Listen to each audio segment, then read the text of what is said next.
can read. Oh, I'm talking to Ross, mate. Did you buy some polish for his Brownlow medal?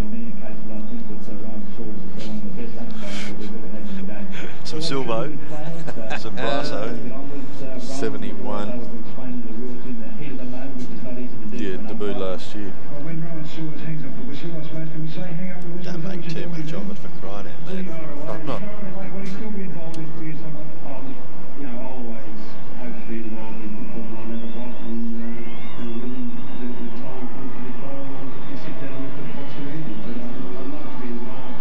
It is. There's Jack Clark. Not Jack Clark. Well, ladies and gentlemen, as you're now welcome to the arena, and we'd like to thank the Geelong cheer squad for preparing the banner. The 400 game man, Rowan Saws, joined by his three sons, Travis, Ryan and Aaron. Special moment here at the MCG for Rowan Saws, who today becomes the first umpire to have officiated in 400 senior games in the VFL and now AFL.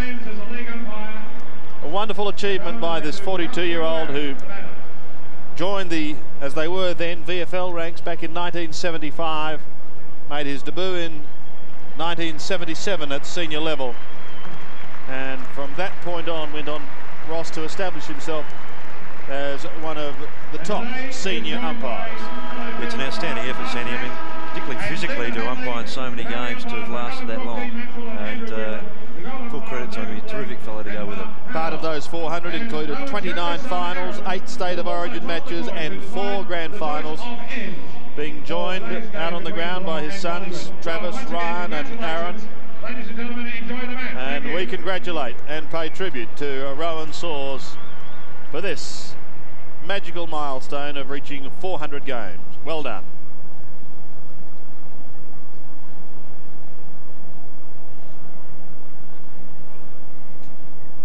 Greg, that would have been close to perfect, wouldn't it?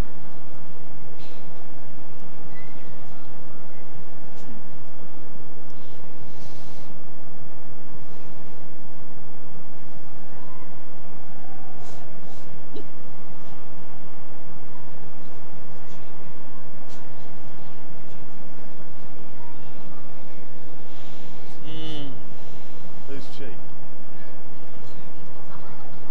Doesn't look as though there's much wrong with the morale amongst those blokes, does it? Lynn, can you hear us? People make stories out of nothing. I think she's put the emergencies in the computer, and quite frankly, Todd is on the verge of suicide. No, but can it be fixed? Yeah, could she move the emergencies out and put what in? And put just the interchange. Oh, I see. She's put the emergency in instead of the interchange. Oh, what a silly trickster. So can she put in Tanner, Bitterscombe and Steinfort for Geelong and take out Houlihan, Simpson and Handley? Right out that one.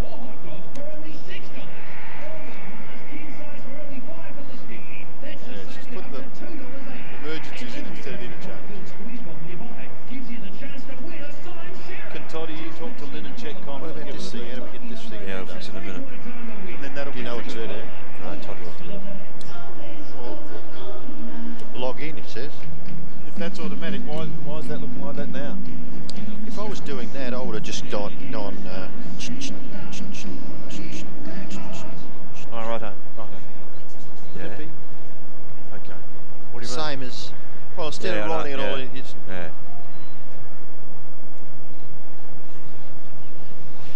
It doesn't take long for you two to rub off. I'm just as insane as the both of you.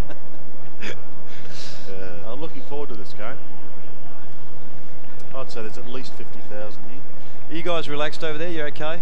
I reckon they'd be right? disappointed if there wasn't 50,000. Yeah. Oh, I reckon it's 50. Yeah. Bloody hell. I mean, mate, if you were to put another... Just crowded there. Up there. Look, this level there. Along there. I mean, to ask to put another 40 in now, it would be a big ask to fill. I would say 56,291. I reckon you're not far. We've got a voiceover Roscoe here, I think, coming out.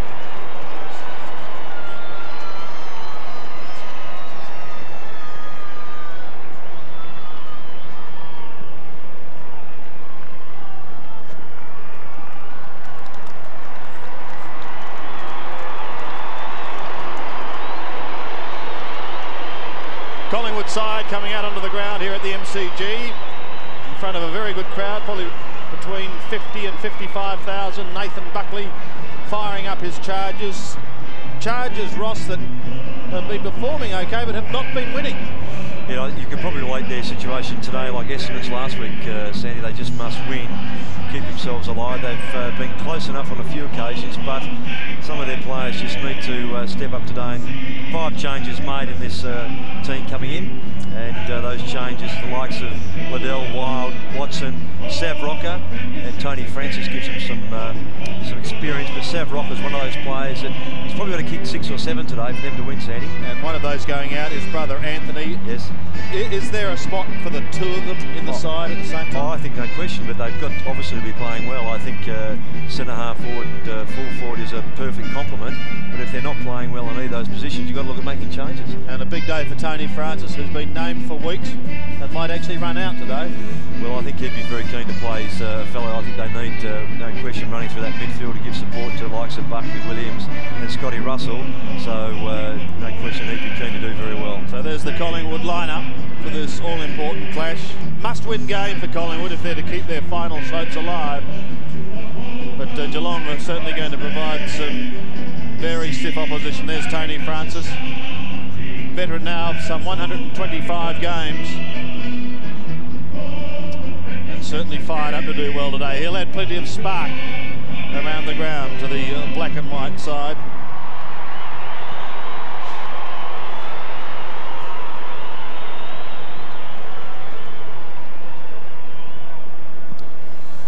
Scotty Crow. Just noted something that might be worthwhile discussing during the game, right?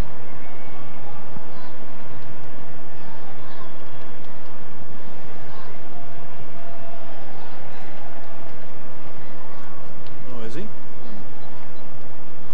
That would have to be nearly a first, wouldn't it? The president? Yeah. Toddy, can you try and talk to Lynn again, please? You ever seen that before? Yeah, I can't say who though. It's unusual, isn't it? Here we go.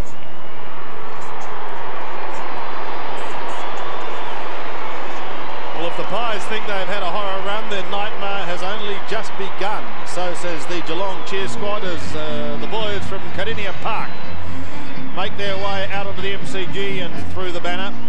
The Cats at the moment sitting in the top 3, but things are so delicately poised, Ross. A win can prove so costly now, and percentage is certain to play a part come the end of the season. But the Cats have been travelling okay. Yeah, I think they have too, Sandy. I think they're far more consistent this year, and I think their confidence obviously plays a big part in this match. The Collingwood, who you'd have to say some of their players' confidence would be down. So there are a lot of players here in form, and people like Kilpatrick, Liam Pickering have just been very good, and they're the sorts of players that have helped the senior players along and made them a very tight unit.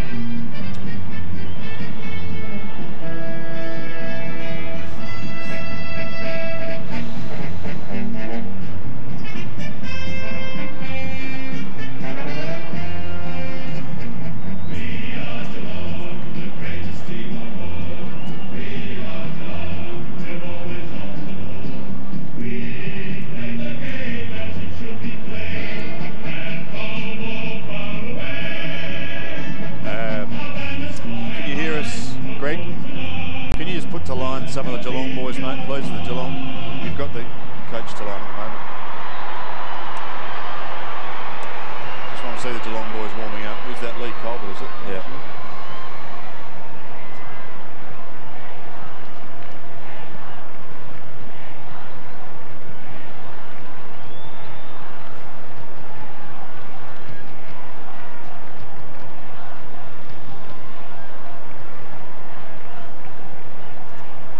No, sorry, mate. Can we just see the players on the ground? Just you know, the Geelong boys. Just want to have a look at it. That's better. That's it. Graham, Tanner, Sanderson, Mansfield. Who's that? Kilpatrick. Kilpatrick. Peter Rickety. Rifleman. Bitterscombe.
lyrical.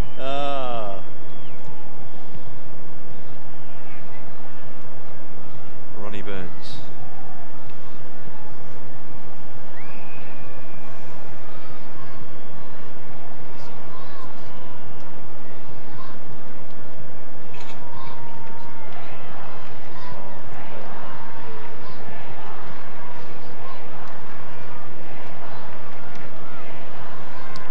Wouldn't hurt, mate, if you want to flick across. Cheers. That's fine. Yeah, they're happy with it. No worries.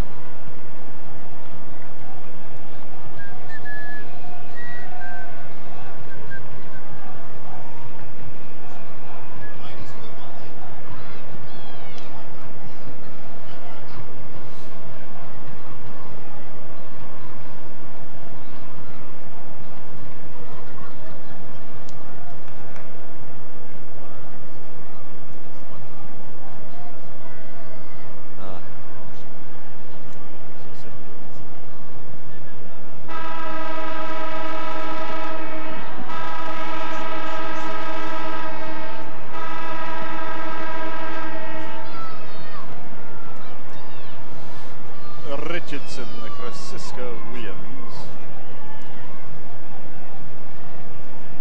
Pardon? No. I'd love to. Like if I live in Sydney or Brisbane.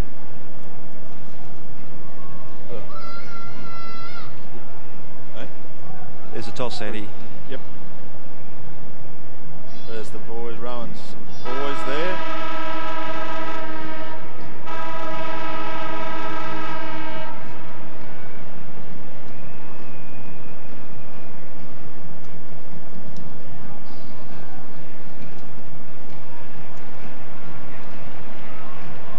Geelong going right.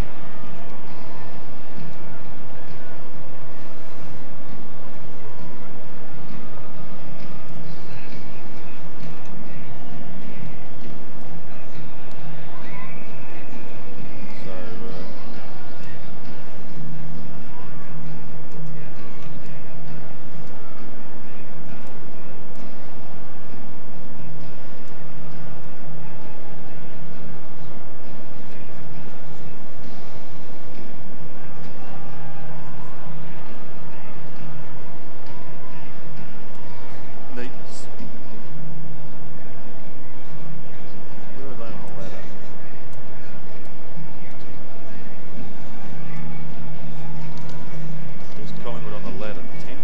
Yeah, mate. Yeah, but what happened last night? No, it's not going to change, is it?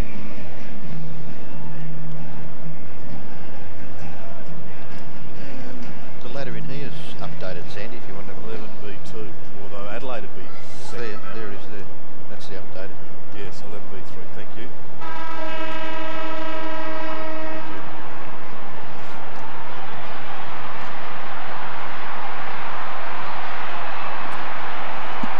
Ronnie Burns on the bench. Barnett and Matthew Francis. Yeah, Burns, Steinfurt. Who's that?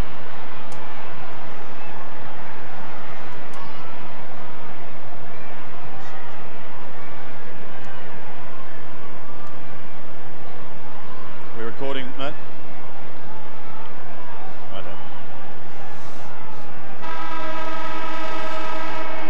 Good crowd here at the MCG, a special day for Rowan Saws. Game number 400 for the 42-year-old. We wish him well as Monkhorst and King go at it. Krasiska out of the middle for Collingwood. Down towards half forward, but only as far as Shoal. Geelong won the toss on this cool sunny day in Melbourne. They're kicking to the right of screen. It's on their right half forward flank at the moment. Here's Nathan Buckley. He's caught, loses the football. Geelong a chance again through Liam Pickering. Again going short. It's okay though. He finds Lynch. On right half forward, but still outside the 50 zone. Lynch chips in short. That's okay too. Peter Riccardi, the left footer, can angle this in, but he's a long way out. Flags very still. Virtually no breeze. Riccardi from 55. Heads for home. Long drop punt in towards full forward. Big pack of players. Schäuble waiting down in front. Had it for a moment. Brownlow's in the thick of things there. McKinnon there also. Buddha Hocking tries to chop his way clear. Can't do so. Ball is close to the line. Collingwood may get out of trouble here. Spilling it, but having another go is McDonald. Floating kick up towards centre wing, and Brad Scholl comes across. Almost takes a great mark. Tanner through, pushing it forward. Krasiska caught. He loses the ball. It's all locked up on that half-forward line for Geelong, and a bounce will take place. Joining me behind the microphone, two of the great finals players in VFL/AFL, Ian Robertson and Ross Glendinning. Gentlemen, welcome. Thanks, Sandy, and Roscoe, looking forward to a very interesting clash here between these two teams. Oh. And a chance now for Geelong to score, but McKinnon's kick is way offline and out of bounds on the full. Some good heavy stuff earlier, Robbo. The game should be true. Conditions ideal, so no reason why there shouldn't be a good standard game. There's always been a bit of a history between Geelong and Collingwood, and it dates back about 40 years, early 50s. Geelong were fancied to win a premiership, and Collingwood knocked them off the top of their pedestal. And they don't forget down at Kardinia Park about those sort of things, and it will be an intense battle. Sanderson has the free kick for a push. He is at left half back for Geelong. Terrific crowd here at the MCG, the home of footy here in Melbourne. Scott Crowe, Kilpatrick, and Scotty Russell in the action as well. And umpire will bounce. They are the umpires for today's match. A lot has been spoken of the man at the top of the list there. 400 games, first man ever to umpire 400 VFL/AFL games. Opportunity there for Krasiska. He was unceremoniously dumped into the turf. Still Geelong force it forward. This is Lynch again, out wide to King. King goes short. The pass is not bad. Look for Hall. Missed him. Brown slipped handball to Russell. In turn to Crowe. He uses the ball very well, Scott Crowe, and he does on this occasion and gives it to Monkhorst. Non-centre wing. Puts Collingwood in towards their 50 for the first time. Williams cut across Richardson. No mark taken.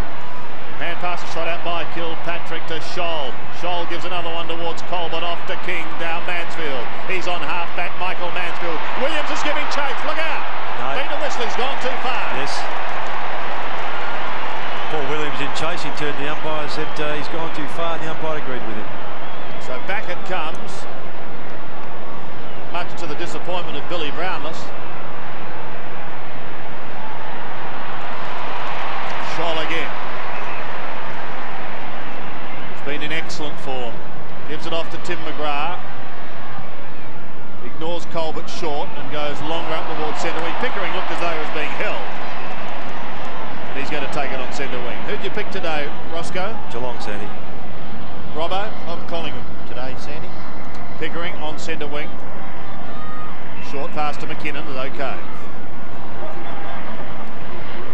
Past Scotty Russell. Goes the ball. Big pack of players. Waiting down Graham Wright. Ran into trouble. Gets a short little kick, virtually straight up and down. Krasiska a hand to it.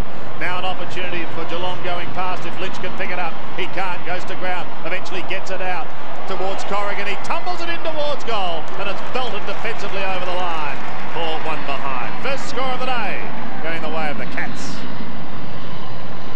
Magnificent conditions. It was very foggy here in Melbourne this morning, but it's cleared. And we've got a clear blue sky and probably perfect conditions now for footy. Yes, Nathan Buckley again taking the kick out. He's having a duel at the moment with Lee Colbert.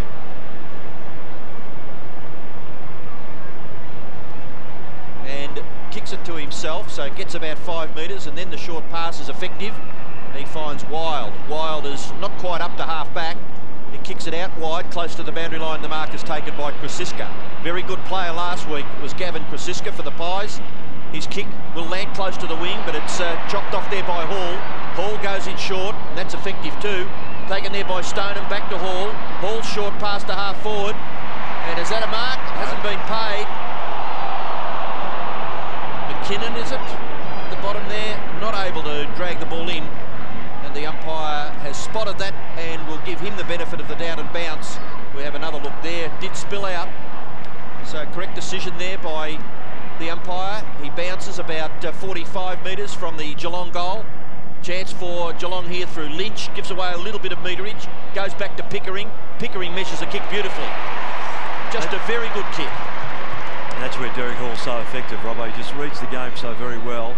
Not the greatest with leg speed, but gets around the park so well with his ability to read the play. Good skills, good mark for a fellow his size. He should finish off here. I was talking to Tim Darcy before the game, and I asked about this chap, and he said he had a very, very involved calf injury, which kept him off the scene for about 6 weeks. Yes. And he's an integral part of the Cat lineup, as we'll see here, because he will kick the first goal of the game.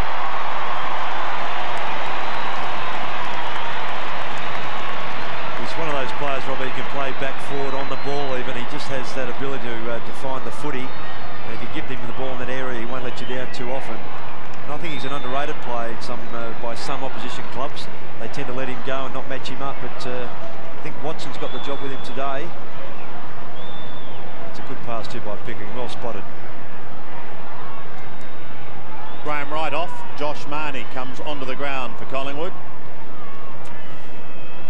Yes, Watson on Hall, having scored the first goal of the day. So the Cats by 7 points here at the MCG.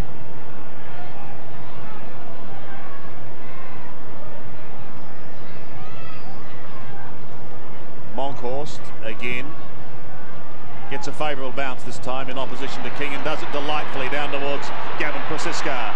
Runs his full distance, then heads for home. Now this may almost bounce through. No, it goes high, and it's snapped through for the quick reply by Chad Liddell, and Collingwood are on the board. Well, it's copybook luck work, isn't it, out the middle?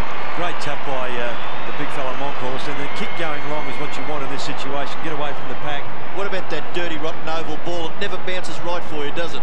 You put yourself in the good position like the Geelong defender did. The dirty, rotten thing just bounces back over your head. Settle down, Robbo.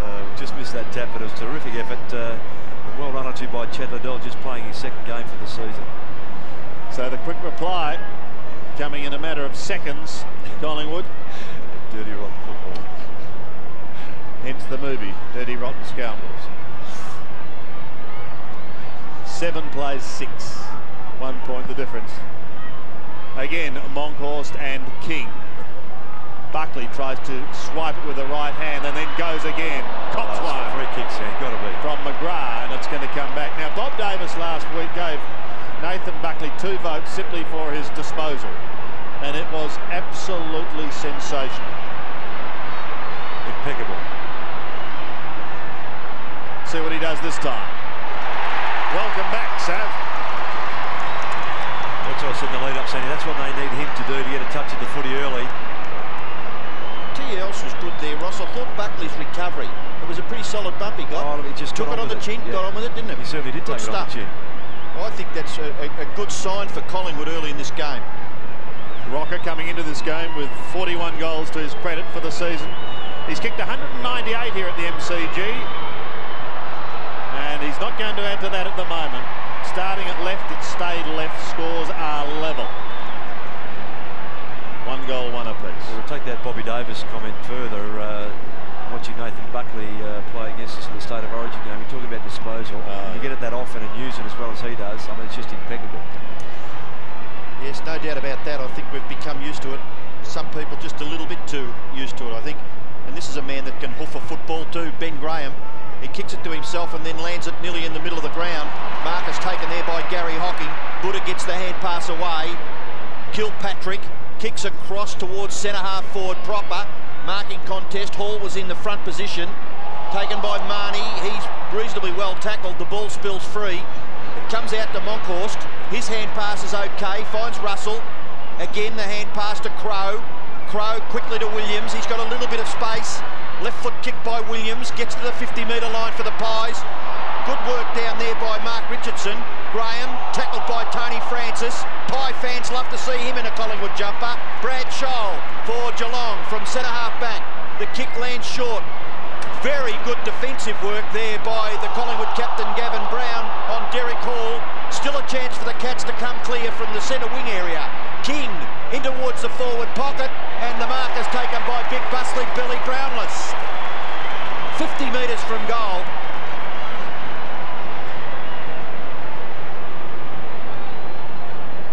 Scores scores are level at this stage. Brownless can break the deadlock.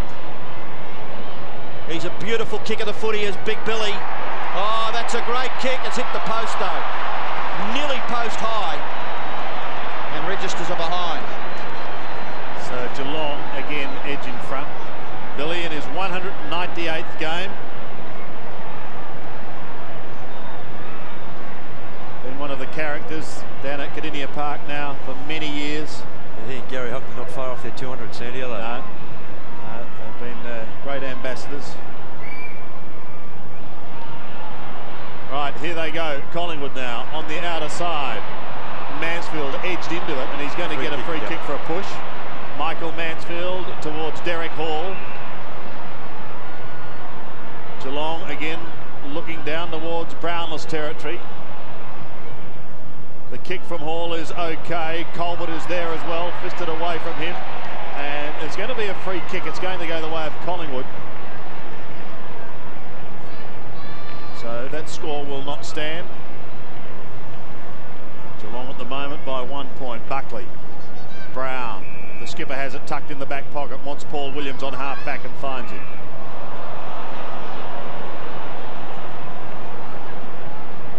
Williams comes towards centre wing. Monkhorst in front of King. And the big plumber doesn't let him down. Monkey goes towards half forward. Richardson in front, McGrath at the back with a big fist, slaps it back towards the centre, the left-footed Peter Riccardi is running through the middle now. Drifts it up towards the right half-forward flank, McKinnon beaten for it, may get a chance to go again. Stoneham tries to barge his way through, took them on, but wasn't successful. Turned it over, it's in the middle with Schäuble, had it for a moment, must go again.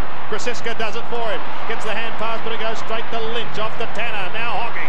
Geelong looking to go forward, still with Buddha Hocking. Does it well eventually, gets the hand pass clear towards McKinnon. It's a high kick up towards the half-forward line. Billy's at the back, but he can't take the mark. Over the head of Kilpatrick it goes. McDonald's in two minds. It's like a piece of soap for him at the moment. Stoneham comes in over the top as well. And there'll be a bounce on Geelong's half-forward line. Listen, Geelong getting out of trouble on their half-back line, just you weight of numbers. Players around to be able to assist teammates in trouble. It's a good sign for them. Yes, there was some slick movement of the footy there by Geelong across half-back. They couldn't capitalise, maybe this time. Lynch, snapshot for goal by Paul Lynch, is offline and through for another behind to Geelong. 1-3 to 1-1. Cats by 2 points.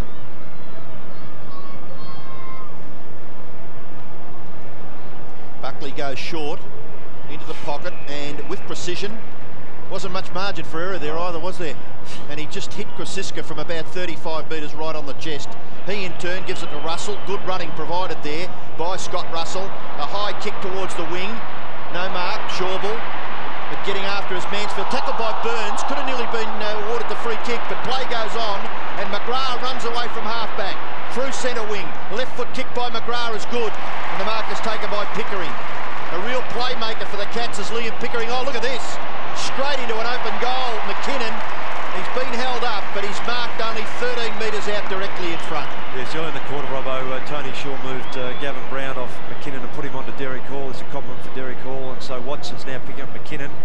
His leg speed read that game beautifully, but Mansfield across half-back outstanding to make ground to cause the contest and get the footy.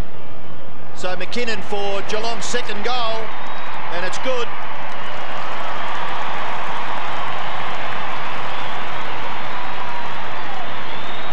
There's no question that Geelong players across half-back coming to Michael Mansfield saying well done and getting across to the contest, getting the footy, moving it forward. And McKinnon just finding space.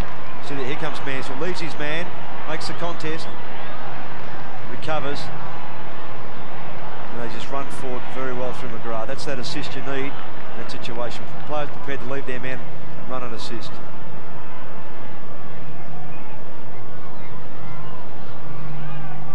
Points the margin.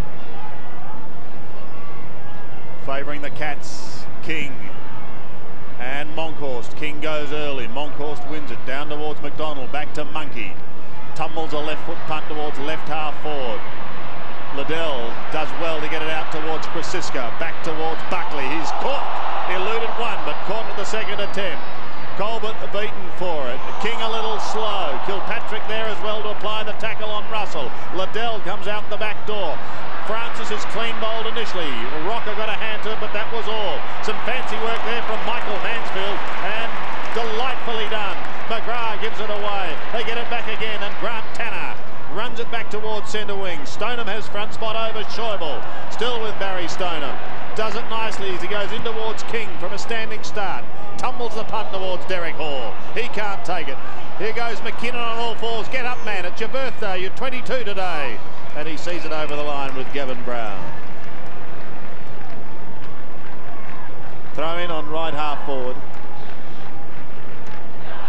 There's Marty. Came into this game with 16 goals to his credits, kicked one already. That kick is high and in towards the pocket. And Mel Michael is there with big bad bustling Billy Brownless to force a throw in.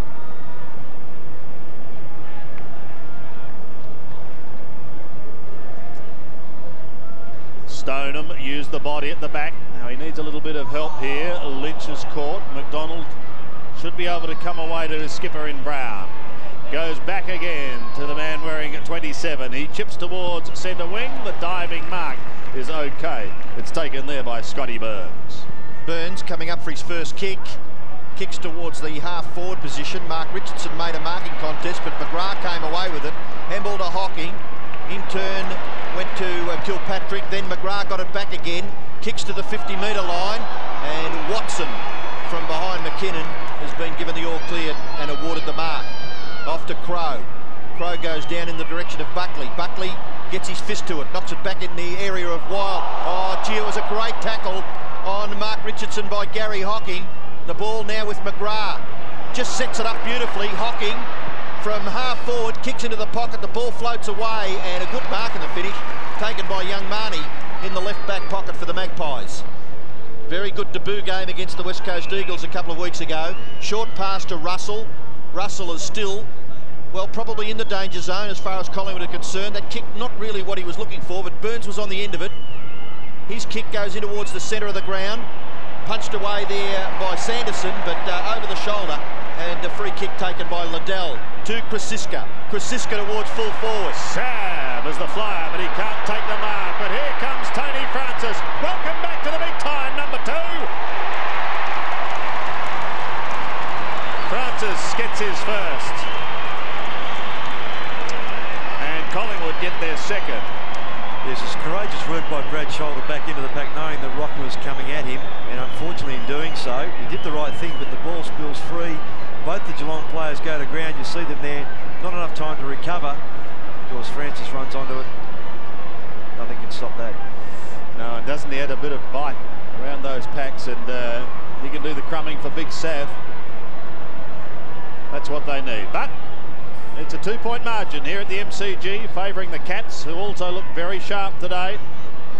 King wins it out of the centre, down towards Paul Lynch, back to the big man. He floats it over the top towards Corrigan. 60 metres out, now 55. A floating punt towards Stoneham. Brownless and co. Neither can take it. Pressure on the defence. Schäuble leaves it, and it's going to be his skipper that will come away.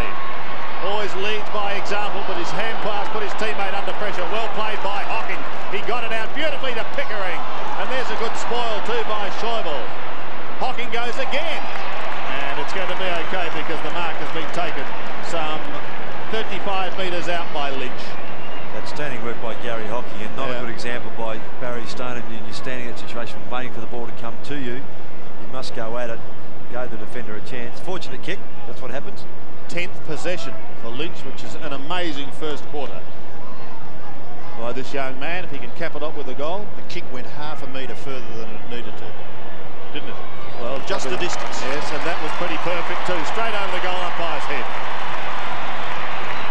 Paul Lynch gets his first. Goal for goal here at the MCG. Again, the Cats out to an 8-point break. Yes, and all because of the work ethic of Gary Hocking to get in that area, tap the ball out, recover, go again. He was the fellow that tapped it out here. Pickering gets onto it. Just watch here. Stoneham just waits. Michael from behind, terrific spoil.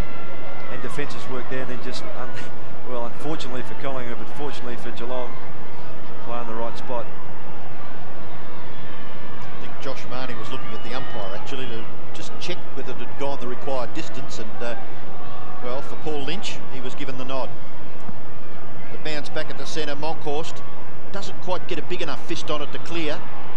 Now Geelong prepared to swoop on it through Tanner. He made the football his. Out wide to Burns. He's very creative, Ronnie Burns. You can nearly mark this down. He'll go for goal off the left foot. Long kick, it might have... No, just hurried through in the finish for a rush behind. And that player... was Michael, Robbo. He's a very, very good worker in close. Just a young boy. Does well on that full back line for Collingwood. This is Buckley. Ronnie Burns, his first touch, he's just come onto the ground, so an effective one first up. So Nathan Buckley is given the whistle by the umpire to bring it back into play. He finds McDonald in the back pocket. The Cats by 9 points. Just over 4 minutes remaining in this first quarter. Williams takes it short. Goes to the outer side of the ground, Gavin Krasiska. Game number 194 for Gavin, so a few players on this ground today approaching major milestones, and the 200 club will swell considerably in the next couple of months. Now the good doctor, Watson finds Russell. He tries to bounce his way down to the half-forward line, regains composure and the ball. Rocker at the back of Scholl, couldn't take it, but again it's Francis waiting down. Gives it away to the champ, and he makes no mistake. Buckley gets his first, and Collingwood hit back again. Yeah, it was an important mark by Richardson, because Tim McGrath's had an influence on this game across half-back so far, but he had to take a catch. Scotty Russell almost mucked this up, and again Brad Scholl goes back into play. Good play by him. Then numbers front and square, Tony Francis, and of course who better to finish off for you than Nathan Buckley. Well, I think that's a welcome sight for Collingwood people, just watching Tony Francis get into the play a couple of times. And goals coming, one from his own boot, and that one from that very, very skillful left foot kick by Nathan Buckley. Monkhorst gets rid of King. Now Collingwood force it towards their half-forward line. Richardson tries to tap it clear, but it's Riccardi who swoops on it for Geelong. He runs from half-back. After 2 bounces, he gets to half-forward. He kicks it into the goal square, and just past Jason Wild and Gary Hocking through for a behind. Peter Riccardi, who has been a goal kicker for Geelong. 3-5 to 3-1.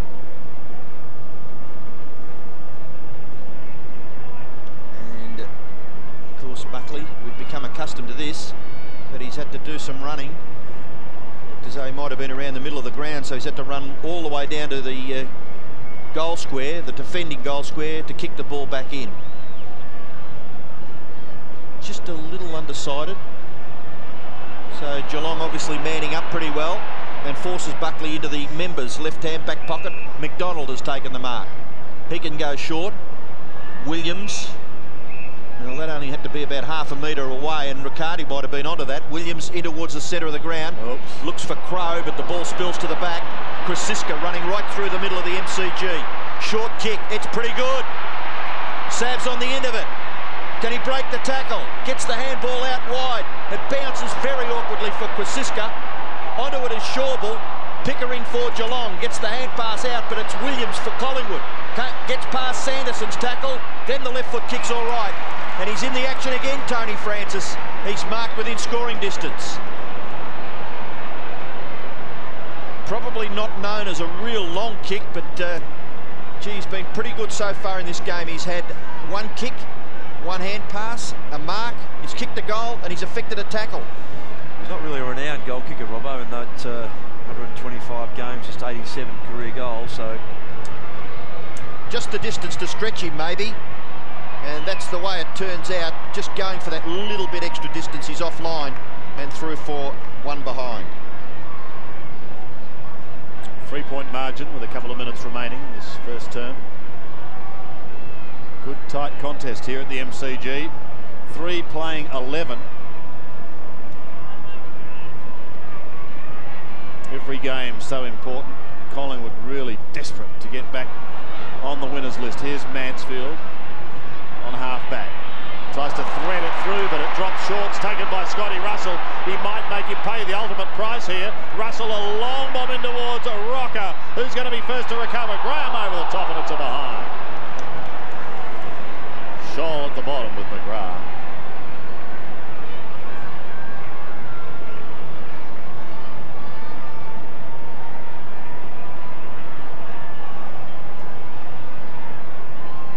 Graham to himself. Gets underneath a drop punt that's high in towards the middle. King waiting down, trying to storm through was Kilpatrick. Couldn't strike the tackle, but managed to get the hand pass out. They might be able to set something up here. That's an excellent kick towards Colbert. Lee Colbert steadies, chips in towards half forward.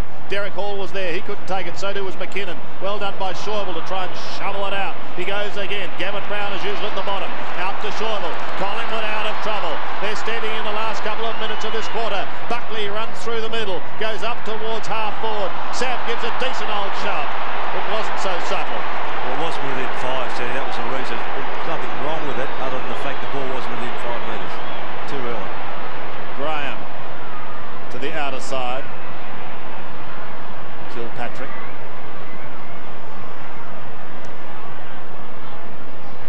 He's on half-back.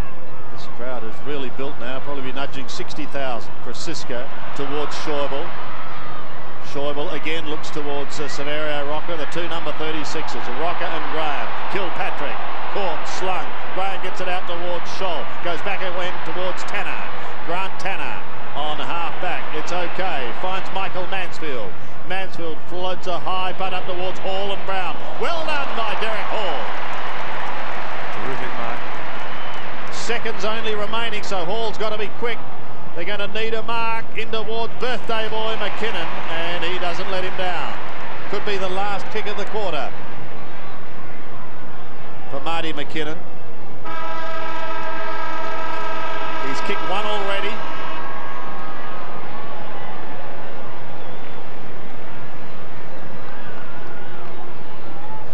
Directly in front and kicking from 52 metres. McKinnon's punt kick is away to the right, and so one behind is added to the Geelong score. Down comes Gary Ayres. It's quarter time here at the MCG. Geelong are 3-6, leading Collingwood by 3 points, 3-3.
to go in the second quarter here at the MCG. A tight first one with Geelong having their noses in front for the bulk of the term. They lead by 3 points going into the second as Mark Nash, the 96 All-Australian umpire, puts the ball down. Kilpatrick wins it out of the middle. Down towards half forward, taken by Williams, who defends with a hand pass. Didn't quite find its mark. Buckley works hard. Free kick going back to the short ball. I think Sandy was pulled off. No, McDonald. Alex McDonald to take it. He goes towards the outer side. Williams, a bit of space there. His pace could be very damaging to Geelong as the afternoon wears on. Richardson takes the mark. Hasn't missed a game this year, Mark Richardson. Goes in towards half forward. Rocker with strength, but a good smother. Locks it up there. Tanner's hand pass is also blocked. Wobbles towards McGrath. From the back pocket, Tim McGrath hits towards centre wing. And almost pulling in a one-hander was Stoneham. Not paid. Schäuble instead again puts Collingwood back in towards Severio. Well, they want him firing, they want Francis firing, and they could produce something. A couple of Geelong players not happy with the decision. Ben Graham still having a chat. So is Tony Francis, having plenty to say. But he loves a chat, doesn't he? So Rocker failed to score in the first quarter as far as goals are concerned. Coming into the side this week, the Rocker boys exchanging places, and he's going for his first. This to put Collingwood back in front. With the post. That's twice he's done that.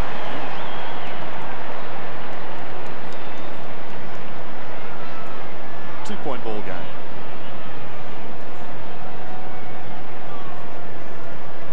Well, at least he's got his hands on the footy a couple of times, so that would be a little bit of a confidence booster for him.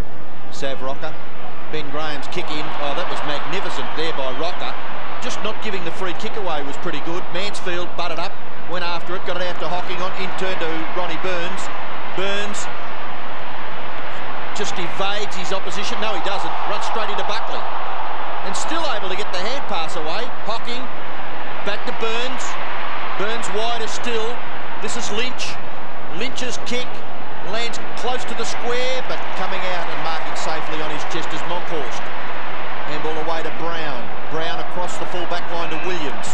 Williams down the line and finds Burns. This is Scott Burns, of course, for Collingwood. Ronnie Burns for the Magpies. Graham right over the top to Liddell. Looks to get onto his left, then kicks in towards centre half forward with his right. Taken by Crow. Advantage, no. Free kick down the field, Robbo. Was dealt with afterwards, so the free kick comes back. No chance that Scott Crow would be allowed to play on in that situation, no. Ross. Obviously not advantage, but anyway, his kick has found Buckley. Buckley is probably not quite up to centre half forward. Player on the mark is on the end of the square. So Buckley runs close to that player and then kicks it long. Gee, it's a big kick. It is a huge kick for a goal. Free kick in the goal square. It was a goal though, wasn't it? It was a goal, definitely a goal. It was a magnificent kick by Nathan Buckley, but a free kick in the square against Collingwood, and it's McGrath to get it to Scholl. Brave one by Rowan Sawyers, played a push in the pack. Towards centre wing and Stoneham, Schäuble. Gavin Brown is there for Collingwood, gets it back to Buckley. Well, if you won't play that one, how about this one, he says, but he's too far out. It's still a long bomb in towards full forward. Rocker was there, Hocking goes to ground. Mansfield comes away for the Cats. Michael Mansfield, chipping short, finds the rock star Ronnie Burns.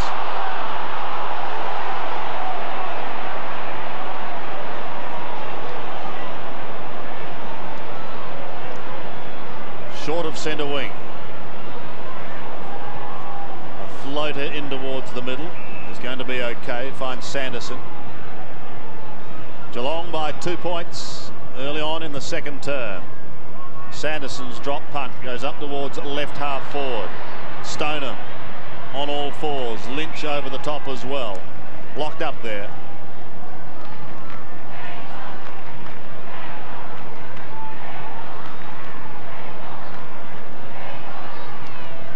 Barnett on for Collingwood and Scott Burns off, Sandy. Right. Scotty Crow slung as he took his kick, forcing it over the line on the full. So Lynch will send Geelong deep into their scoring zone again. Puts them inside 50. Hall and Brownless are both there. Billy floats high. Barnett just on. Gets a sniff of the action very quickly. Gives it over towards Williams. Kilpatrick gives chase and Williams is quick. Ducks back and then flicks it in towards McDonald in the middle, but sits he's going to be okay. On towards Barnett, who's run on down towards Rocker. With him is Graham. Tanner under pressure. Graham tries a little toe poke out towards McGrath. He's claimed by Francis. The ball spills free and over the line it goes for a throw-in. Amazing. Barnett replacing Scott Burns, which I mentioned in that passage of play. He got 2 possessions, a hand pass and a kick, as soon as he got onto the ground. McGrath trying to do the work from behind. Russell, Tanner, Barnett, Hall, and the man officiating in his 400th game, Rowan Saws. Gotten for punishment, isn't he, Roscoe? It's a fine effort. Well, he loves his job. Richardson does the ruck work. Russell almost held. Buckley close to the line. Little chip doesn't travel very far. Scholl chops his way clear towards Buddha Hocking. And he bounces through half back. Barnett gives chase. Kick is wide towards Hall. On the half volley goes Deadly Derrick. Wasn't so deadly there. Now Francis also uses aggression to get it towards Williams. Brown has drifted down to left half forward. Boundary line may be too close, and with the attention of Roscoe Tanner, I was thinking of the man from Lookout Mountain, Tennessee, who is one of the only people to have served 4 successive aces at Memorial Drive. 15 love, 30 love, 40 love game. And he walked from the court, arms raised. Terrific, Sandy. Take it, That's Mystic Ross, wasn't it? Yeah. Anyway, back at the footy, Derek Hall, hand pass to Lynch. Lynch out wide to Hall. Once again, he kicks to the front of the square. Michael over the top. The umpire's found a free kick. It's not going to Michael, it's going to Krasiska. Between fullback and centre halfback. Kicks it out wide, finds Watson. Shane Watson, kick it now. He does, gets reasonable distance into the middle of the ground. Hocking up high, but he's a direct opponent. Wild stayed on the ground, gathered, then kicked into towards the half forward area. Barnett and Mansfield. Mansfield prepared to see it over the boundary line, and we'll have a throw in about 65 to 70 metres from the Collingwood goal. The score, Geelong lead by 2 points there, 3-6. Collingwood are 3-4. Richardson from behind McGrath. Handball away, Kilpatrick. He in turn goes wider to Hocking. Jim was hot and Buddha got rid of it quickly, gave it back to Kilpatrick. He got it back again, did Gary Hocking. And then the kick in towards half forward. Fumbled there by McKinnon, but he had enough time to... Oh, he just slipped the tackle too. Recovered and kicked in towards full forward. The ball spills to the front. It's kicked through for a goal by Pickering.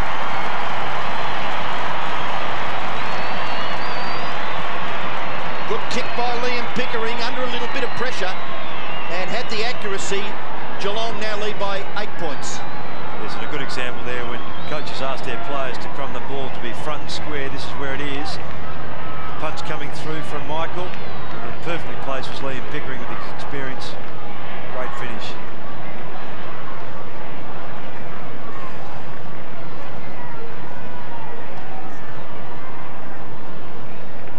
Points the margin here at the MCG, midway through the second term. Geelong leading. Moncourse still doing the ruck work. Taken by Buckley. A high kick towards half forward. McGrath was 4th in line and almost plucked it. There's Grant Tanner.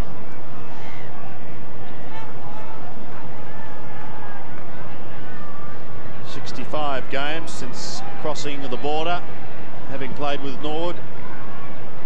King wins it. Williams on the end here, may sneak away from King. He does, he gets around him with ease, then goes in towards Francis. Couldn't hold it. Geelong will get out of trouble here if Pickering can pick it up. He can, but he's set upon. Scotty Russell comes through, gives it towards Paul Williams. He's ripped off the football. Look at Francis go in there, like a little terrier. And Mark Nash comes in to take charge. He had to actually footy. You'd say he had control of it. So he's had control of it, yeah. Might get a free kick here, Robbo. Going the way of Scott Russell. A long way out. He's going to be kicking from 57 metres.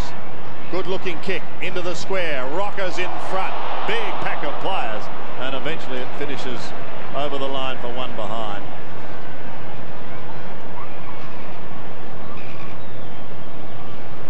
.35 plays 4-6. Graham, who's a bit keen to go to America, play that other game. In towards the middle. Buckley, every alert. Look at him apply that tackle. Lynch looks for the free kick. For in the back, it doesn't come his way. Instead, we'll have a bounce. See, all players in that action there are aware that it just trundles out to the side. One team can go one way quickly, the other team maybe go down to Collingwood if they've got it, maybe a chance to score. Let's see what happens this time, Robbo. It's won by Monkhorst, taken by Tanner. Burns, the race is on here with Burns and Wright. Krasiska at the back. They force it over.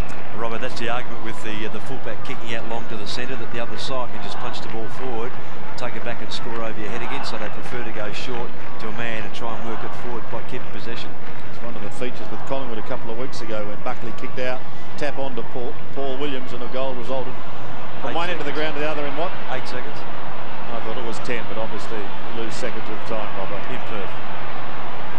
Collingwood a chance here. Buckley. Gee, that's unusual for Nathan Buckley. He didn't spot Riccardi coming in from the side. Eventually they get it into the full forward area, but marker's taken by Scholl. I think he is a very good player in this Geelong team too, Brad Scholl. Kick out wide, a little bit too high for McGrath. Williams was able to knock it away. McGrath got it back though from Graham. Then he kicks towards half forward. It beats both Hall and Brown. It comes back to Gavin Brown and very quickly onto Schauble. Schauble in towards centre half forward. You've got to stand your ground. In a lot of bother there was McDonald. Richardson, handball chopped off by Riccardi.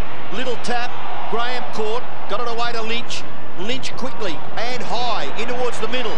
Krasiska is there for Collingwood and should be and will be paid the mark. Gavin Krasiska, 13 possessions. Short kick, he finds Crow. Good kick of the footy, Scott Crow. In towards the pocket, Liddell beaten for it pointlessly by Mansfield. Handball away to Sanderson. Sanderson, he's caught by Barnett. Mansfield gets it back and then kicks it across the line out towards the wing, and the mark is taken by Stoneham. Barry Stoneham goes across the middle. Brown defends, pushing the ball down in front. Colbert in trouble. Pokes it wide. The tackling by both sides has been a feature at the MCG this afternoon. Here's McKinnon. Just gets his kick in time. Taken by King. The big man runs across half back. Goes in towards Tanner in the middle. Grant Tanner looks towards left half forward. He's asking Billy to sprint. Now he's asking him to turn on a sixpence. Around he goes. Back towards Tanner, who gets an awful bounce. So too Kilpatrick initially. Needs help and gets it in the form of Riccardi. A high punt kick goes in towards the square. And the mark is taken by Butter. Free kick, I think, is going to Hall. There she is, Alexander. Dragged away from the footy by Gavin Brown. Great mark though by Buddha. Won't worry him if his teammate kicks the goal anyway. Derek Hall kicked one in the first term. Came into this game with 10 goals, 9 to his credit for the season. Fairly tight angle, but distance not a problem. He runs round and he misses.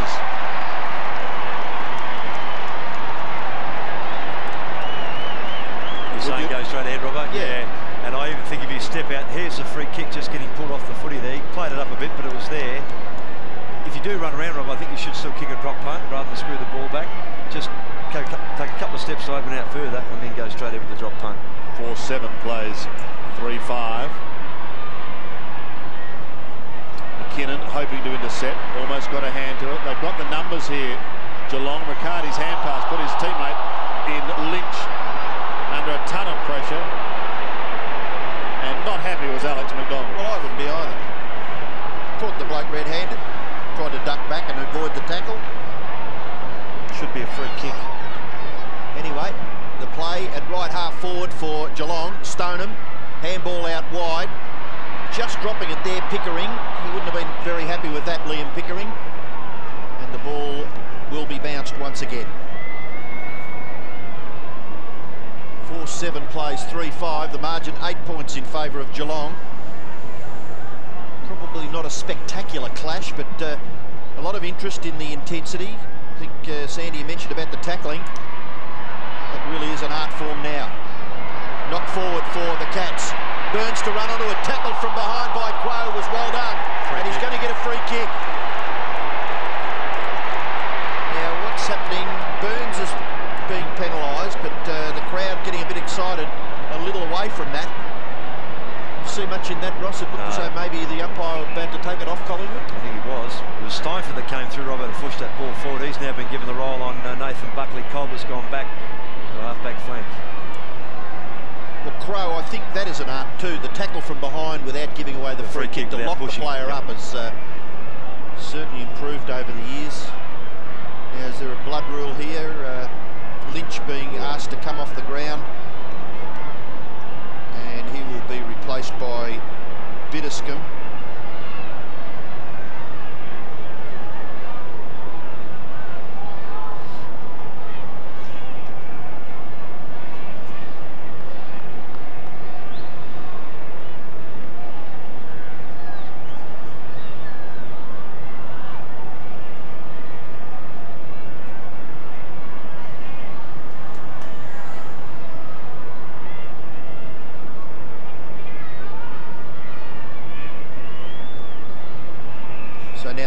Gives the all clear to Scott Crow to carry on. And kicks it out towards the half-back flank area. Brown, gee whiz, I think he had that spent before he actually collected it. Derek Hall's kick in towards the goal square. Michael, Graham Wright combined. Watson across the full-back line will get it outside 50. And I would say for Collingwood's sake, they'd be happy to see it go over. And I'd suggest if I was Gary Ayres to send the runner out to Billy Brown and say, is there any chance he might play in front? So disappointing the players up the field work so hard to get the ball down to your area and you sit behind all the time. From the throw-in, Russell tries to tap it a little further to Scotty Crow's advantage. Look at the tackle on Crow. Really pinned one arm. Back to Russell, off to Buckley. Buckley through the middle for Collingwood. Maybe Bucks can start something here. Centering kick into half forward. Graham ran straight into Rocker, who stood there like the Sydney Harbour Bridge. Rocker's on the outer side. Eludes one, eludes two, gets the hand pass away. Richardson snaps towards goal and brings the house down. In fact, it's in Francis. Matthew Francis. What a goal for Collingwood. Just what they wanted. Roscoe. Perfect.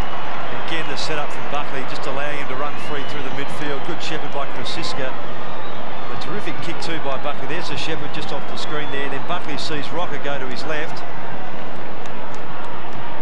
And in front was Francis, who's replaced Richardson. He just peeled off perfectly, Francis there, allowing the two Geelong defenders to go to Rocker. Just took his time, did it well. Just what the Pies needed to stay in touch. Again, it's a 2-point ball game. Geelong so far have been able to answer. It's been virtually goal for goal. What's going to happen this time? Free kick being legged was the Geelong player by Buckley. And it's Steinford to Gary Hocking. Gary Hocking's kick towards half forward. Good contest there between Hall and Brown. Ball spills for Graham Wright. Helping out there is Liddell. Hand pass just intercepted there, which was an important interception by Colbert. And the ball being forced over for a throw-in. Just 2 points in it, only 8 goals kicked in this match so far, and we are close to half-time. 5 3/4 minutes left. Derek Hall, run down by Crow. Lynch tackled by Brown. Maybe the Derek Hall hand pass was deemed as unfair. Well, the umpire played dropping the ball, yes. Fair enough. Scott Crow comes away from half-back and finds Weil in the middle of the ground. His kick towards full forward. At the back, taken to ground was Scholl. Umpire sees that as all clear and quickly onto the scene to take control and bounce. experienced campaigner Rowan Saws. Only 25 metres, maybe 30 metres from the Collingwood goal. They're a chance to kick a goal, and that would put them in front for probably the first time in the match. They may have got the first score, which was a behind, but since then Geelong have been in front, and they're going to get the ball away from their full back line through Tanner. His kick goes back towards the wing, nearly taken by Kilpatrick. Riccardi is there, back onto his favoured left foot, kicks across his right shoulder, gets good distance, gets it nearly to half forward. Brown a good punch. In front, Krasiska. Brown still striving hard. Handball out to Russell, another free kick behind play, and it's going to Geelong to be taken by Hockey. Holding on, or Derek Hall. Derek Hall, is it? So, Derek Hall for Geelong will kick them to within scoring distance. Yes, he's just forward of the middle. Puts them certainly inside 50. Brownless doesn't fly. He's at the back. Michael gets the hand pass away towards Barnett. Gets his kick in time down towards the half-back flank. Tanner's got to beat a couple. Sockers it and gains probably 15 metres. It was the right thing to do, Sandy, because if he had to pick the ball up, he would have been tackled. So he gave his side the advantage by just pushing it forward. Yes, he had Scotty Russell and Monkhorst knocking on the door. Speaking of the monkey, here he is, but he's beaten here. Kilpatrick has a fresh air shot, goes again. This time gets onto it, tumbling it down towards Brownless. Michael was in front, Krasiska in front of him. Almost had his head taken off. Belted towards the boundary line. Crow gives it another little tap, and taking it over with the ball is Lynch.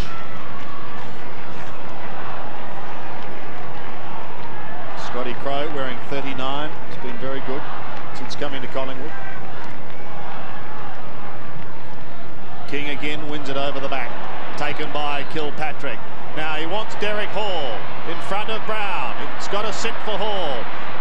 He's tucked on the boundary line. This will be a sensational kick if he gets it. One behind.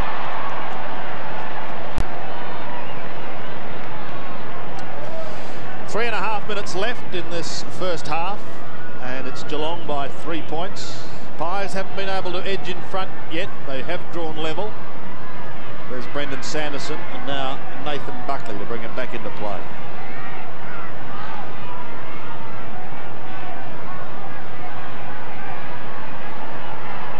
Buckley just waiting for a little bit of a gap, and it comes.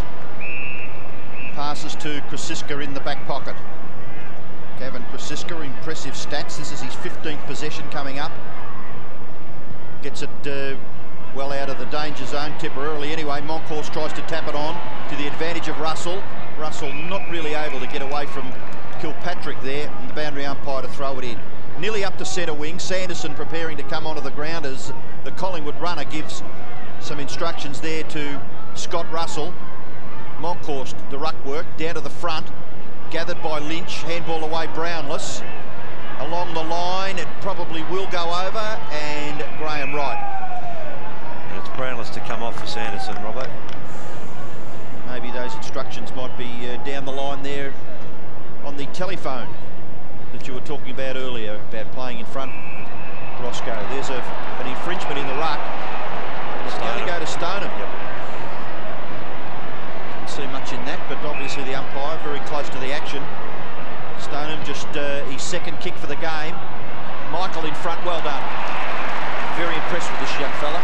He's learning more and more about this caper every game he plays. Handball away to McDonald. McDonald a little short pass, and he finds Russell in the left back pocket. Another one who's been quiet has been Lee Colbert. He's gone to full forward. Here's Buckley on the outer side. Now look out, because Buddha's there as well. Goes underground towards centre wing. Jason Wild is there, back to Buckley. Hocking giving chase. Buckley cruises across the middle. Sensational to watch.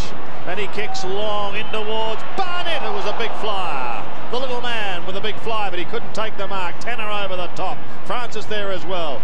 Graham, Crow. Here's Crow onto the left foot. Round the body he comes, but not far enough. Another behind goes on the board for Collingwood. Easy from here, Sandy. If he had to take another couple of steps and brought himself around closer to goal, he had Rocker at the end of the square. He could have just chipped the ball across, but 2-point margin.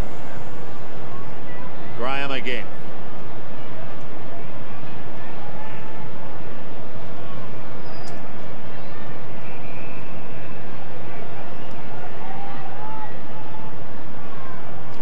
straight down the middle. Finds his target in Mansfield. Got two prodigious kickers kicking back in today, and we haven't seen either of them go straight down the middle with a long bomb. Be nice for the fans to see if it does happen. Free kick going the way of Crow for holding on. Well, the umpire was saying he was flung to the ground. I thought Sanderson's objective was purely to get the footy. Crow is just forward of right centre wing. Goes somewhat laterally to Monkhorst. Pies down by a couple of points, but in with a chance here to hit the front as they go inside 50 from the pack. Waiting down was Sanderson, dumped as he gets his kick back towards the centre. The bounce is going to be okay. Well controlled by Riccardi because the pass was pretty quick. Riccardi has got Scholl going through. Barnett's right there with him. So too is Russell. Russell takes it away to Krasiska. Wider to Francis. Now Collingwood could start something. He's got the loose player there in Wild if he wants him. Has a look down the ground and chips to Jason Wild. Can go on with it. Look out! Caught! Little too slow. McGrath plays on. Couldn't believe that. Well, it's happened, Robbo. McGrath bounced his way across the centre.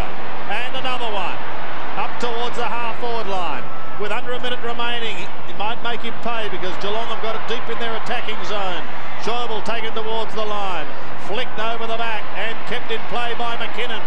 Marty, my boy, gets the hand pass to Hocking. Hocking onto the left foot. Snaps at goal but misses.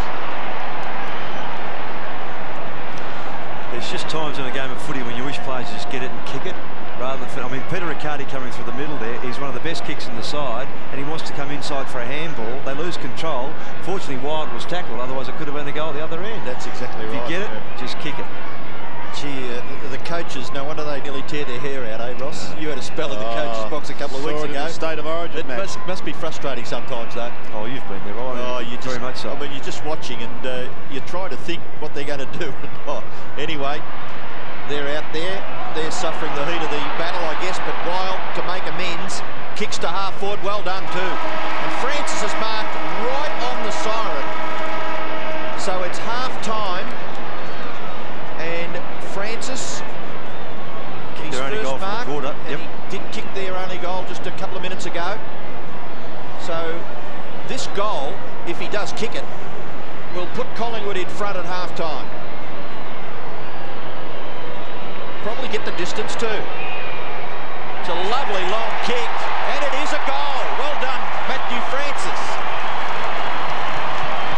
His second goal, and Collingwood's fifth goal, and at half-time the Magpies are in front by 3 points. They're 5-6-36, Geelong 4-9-33. Yes, and Jason Wild will be pretty relieved that he got that footy the second time after being tackled on the outer flank when he's lining up for a shot. Gave it up to his teammate in Francis. Had a pretty important impact since coming onto this ground in the second quarter to replace Richardson. So there it is, half-time here at the MCG as the Cats and the Maggies leave the arena. Collingwood just edging in front on the siren with Francis scoring 2 goals for the quarter. At half-time, it's Collingwood 5-6-36, Geelong a 4-9-33.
Good afternoon everyone, Peter Mitchell in the 7 newsroom. And a history-making day as the Pathfinder space probe sends its first images back to Earth just hours after landing on the planet Mars. President Clinton has hailed the landing as a new era in space exploration, and the probe will now begin a week-long survey. A 36-year-old man has been killed and 3 people injured after a police chase at Castlemaine in central Victoria. A baby in the car was not injured. Another outcry from residents and conservationists over new state government plans for commercial development at Wilson's Promontory. In sport, Pete Sampras to play Frenchman Cedric Pierlin in tomorrow's Wimbledon final. Sampras defeated Australia's Todd Woodbridge in straight sets overnight. And an inspired spell from Shane Warne, taking 5 for 48, gives Australia the upper hand moving into day 3 of the 3rd test at Old Trafford. That's all from me for now. Continuing sunny this afternoon. It's currently 10 degrees.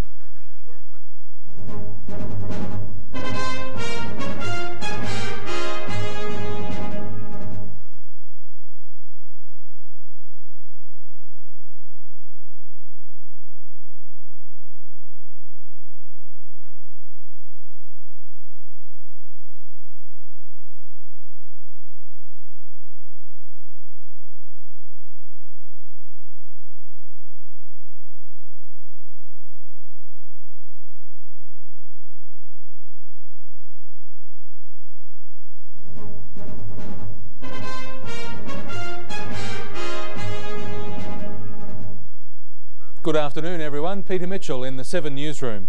And a history-making day as the Pathfinder space probe sends its first images back to Earth just hours after landing on the planet Mars. President Clinton has hailed the landing as a new era in space exploration, and the probe will now begin a week-long survey. A 36-year-old man has been killed and 3 people injured after a police chase at Castlemaine in central Victoria. A baby in the car was not injured. Another outcry from residents and conservationists over new state government plans for commercial development at Wilson's Promontory. In sport, Pete Sampras to play Frenchman Cedric Pierlin in tomorrow's Wimbledon final. Sampras defeated Australia's Todd Woodbridge in straight sets overnight. And an inspired spell from Shane Warne, taking 5 for 48, gives Australia the upper hand moving into day 3 of the 3rd test at Old Trafford. That's all from me for now. Continuing sunny this afternoon. It's currently 10 degrees.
Wilson's commentary. In sport, Pete Sampras will play Frenchman Cedric Curley in tomorrow's Wimbledon final. Sampras defeated Australia's Todd Woodbridge in straight sets overnight. And an inspired spell from Shane Warne, taking 5 for 48, gives Australia the upper hand, moving into day 3 of the third test at Old Trafford. That's all from me for now. Continuing sunny this afternoon. It's currently 10 degrees.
kick is well smothered. He may get another chance. It's locked up. Some good heavy work there by Collingwood.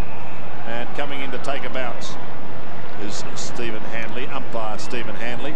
Scotty Crow yep. At the bottom. Good Great work. smother, yep. Collingwood by 3 points.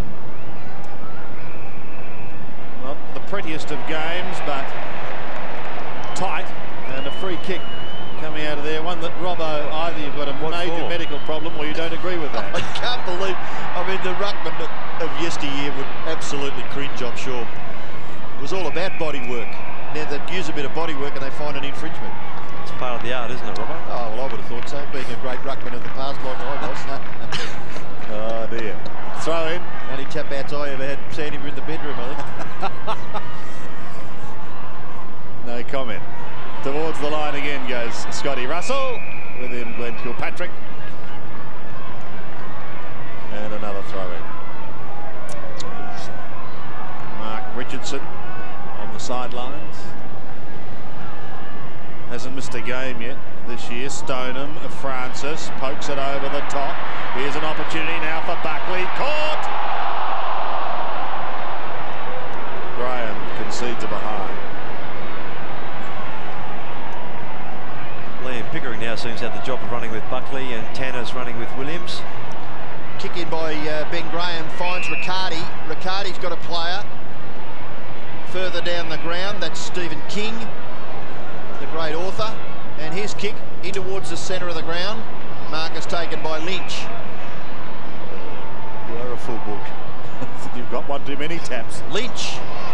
Oh dear, this is a bad mistake by Collingwood, because Corrigan has got the chance here to kick a goal for Geelong. He was on his own with metres to spare.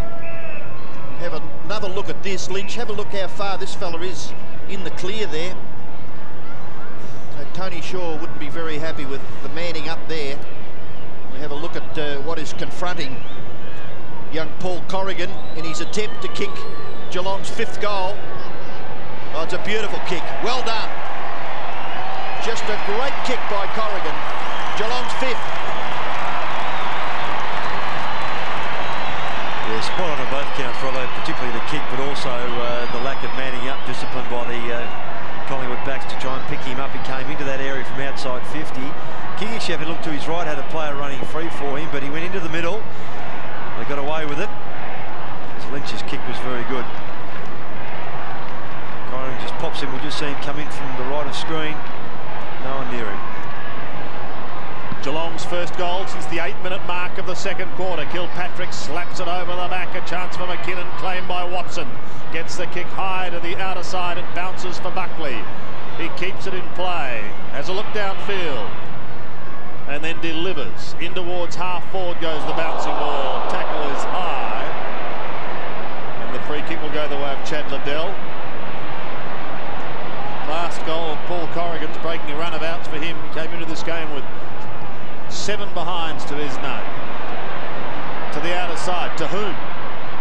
Barnett's got to beat a couple.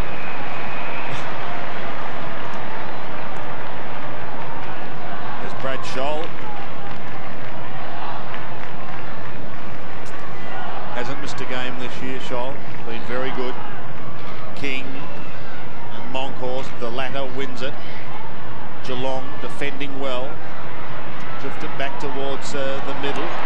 McKinnon gives it away towards Kilpatrick. He shrugs one tackle from the centre. He tumbles a worm burner down towards right half forward. A couple of clean bowls. Schäuble should tidy up at the back to Russell. He does exactly that, and they're out of trouble. Towards Watson on the outer side. Needs assistance and gets it in the form of Gavin Brown. Brown's hand pass over the top to Russell. Sets it up for the Magpies. They go through the middle of the ground with Crow. Crow's kick this time's better than the last one. Put it into the hands of Rocker, but taking it away is Ben Graham. Rocker's confidence very, very low at the moment. McKinnon on centre wing. McKinnon's kick in towards full forward.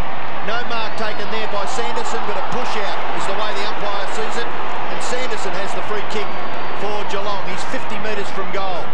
Geelong lead by 2 points through the goal kicked by Paul Corrigan at the start of this 3rd term. Sanderson to go for goal. It's a great kick. Gets the distance easily. Not the accuracy though. And Brenton Sanderson's first score for the day, a behind. Been a good player for the Cats since crossing from Collingwood actually, and before that played with the Adelaide Crows. Nathan Buckley to himself, and then the pass as usual right on the chest of his teammate, on this occasion Gavin Krasiska. Krasiska's kick will land close to the wing, and Gavin Brown beaten for it, I would have thought. Well, he was in front, Derek. Oh, exactly. I mean, he might have had a purchase on it, Gavin Brown, but Hall's got to be given the benefit. If you're not sure, bounce it. Well, he's not prepared to kick it. Hand pass to Krasiska. Krasiska's kick across the half-forward line, only as far as Stoneham. Nearly picked him out. Mansfield for Geelong. Kicks up towards centre wing. Mark taken by King. Floats the hand pass off towards Marty McKinnon. McKinnon still on centre wing, goes further afield to Sanderson. He can send a long bomb in towards goal. It is long, but it's drifting away to the right, one behind. His second in almost as many minutes. 5-11 plays 5-7. Any reason, Ross, can you pinpoint as to Geelong's inaccuracy? 16 scoring shots? Well, there's no real bruises for go, Rob. I mean, the flags are blowing a bit, but it wouldn't be affecting on ground, I wouldn't think. Krasiska on the outer side has been pretty good. Gavin Krasiska, 14 kicks.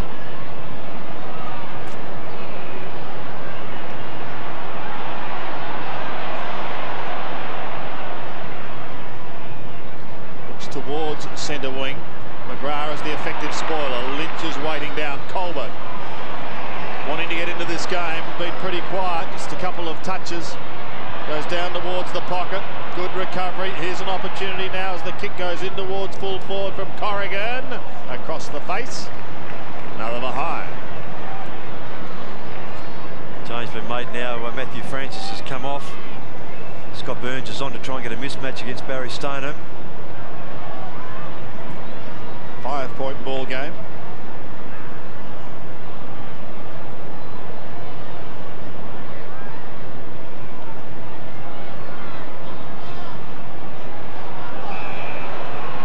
Gets the word, will probably go to McDonald. And he didn't have to move, Alex McDonald. He just disguised. He's actually going long to Williams, but it was a missed kick. Fortunately, Sandy, so he got away with it. Yeah. Or did he change his mind? I don't think so. Derek Hall. Kilpatrick. Caught from behind, but gets his kick. Over the head of Graham Wright. Back towards Wright again. Burns shrugs the tackle. The kick is bending back, but not far enough by Lee Colbert. One behind. 5-13, plays 5-7. Actually, if he was in French, you'd probably pronounce his name Colbert, would you? Probably right, Robert.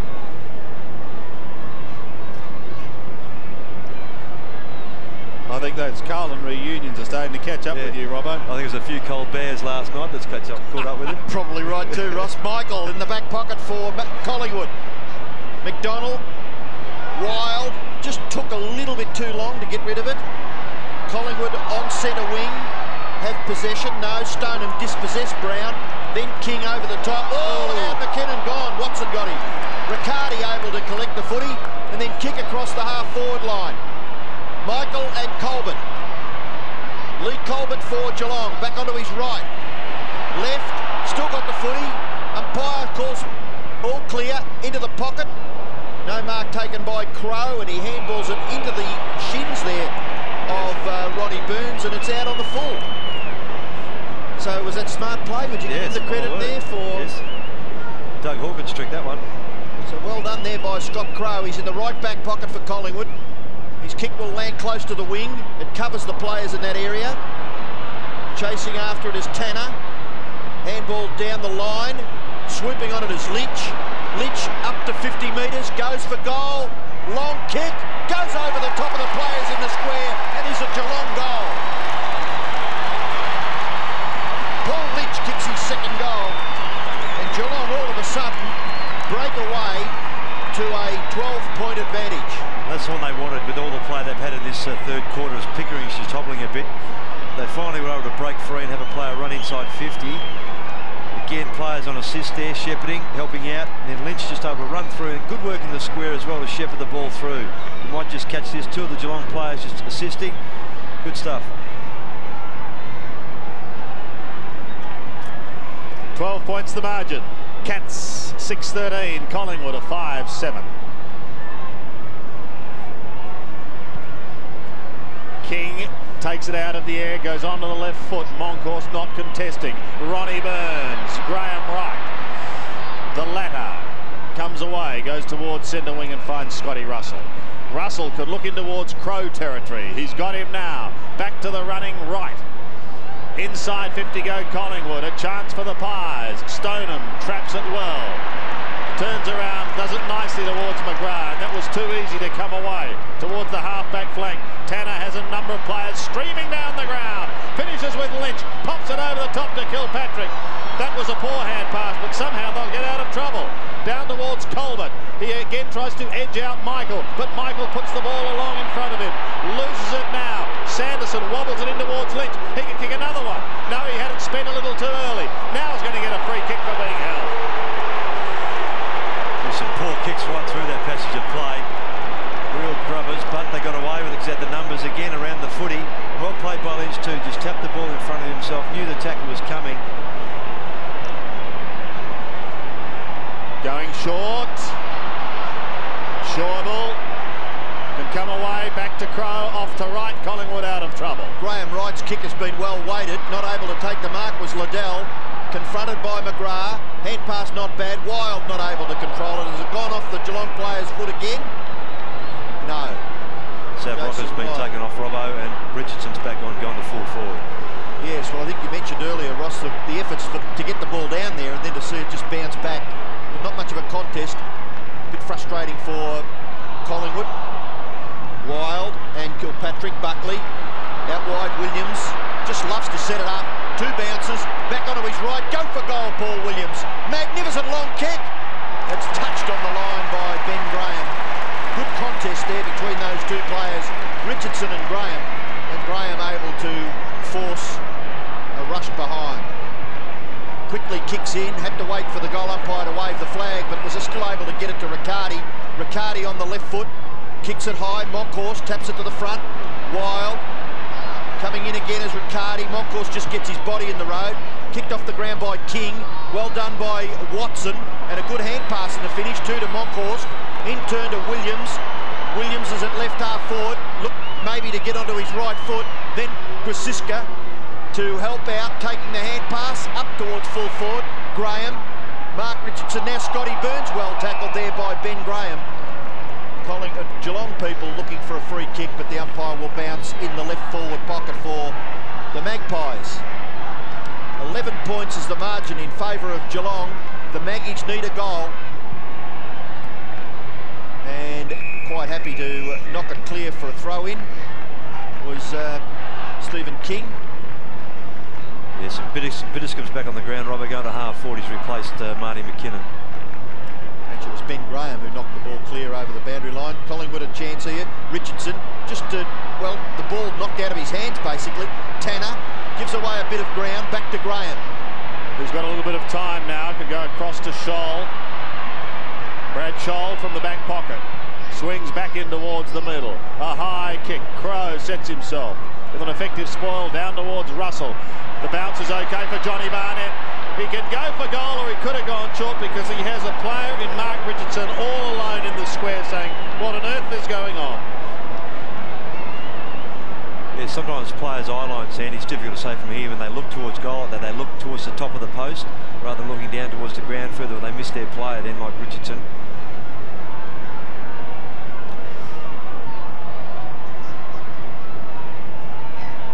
So Graham again brings it back into play.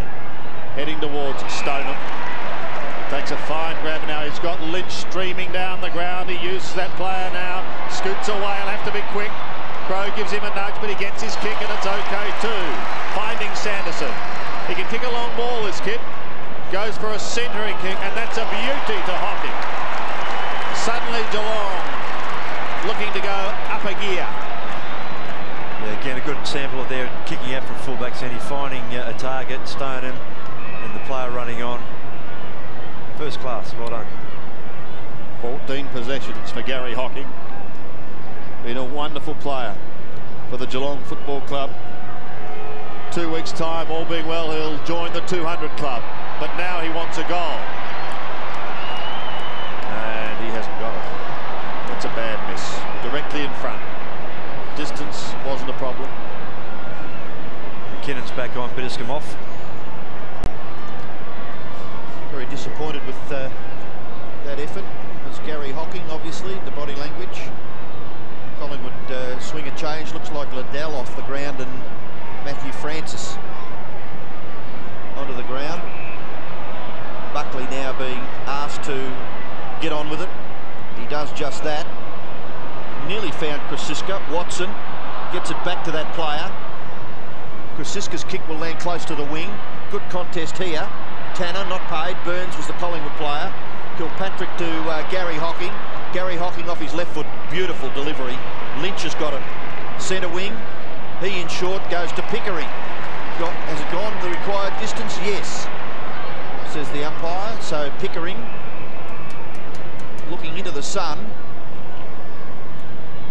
will shoot for goal from about 40 metres, maybe a little closer.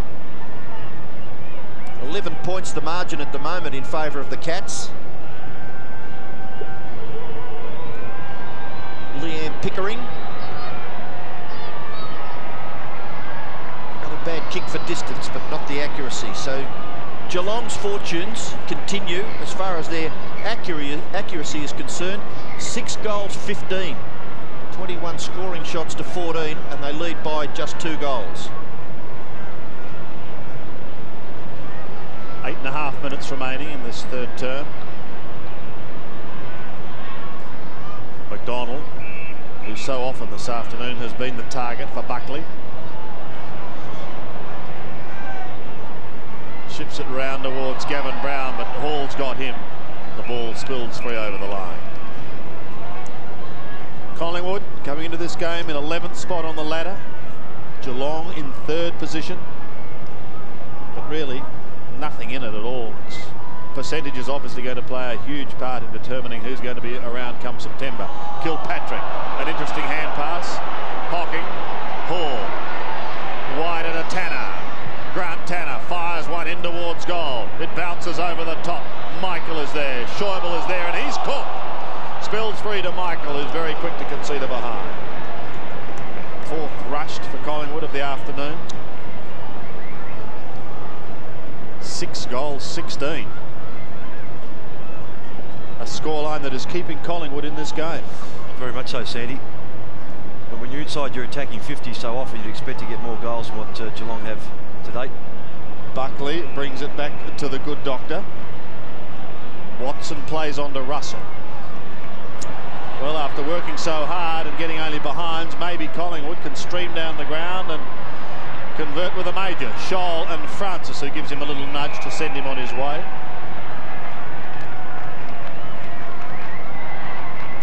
There's the Collingwood coach's box. Did I hear you say earlier, Robbo, that Kevin Rose I did see him some time in the box? At the start of the game, he went into the coach's box with Tony Shaw and Stan Magro and Danny Frawley. Which is interesting, isn't it? As Mansfield playing in front, couldn't take the mark, but he's a grand defender.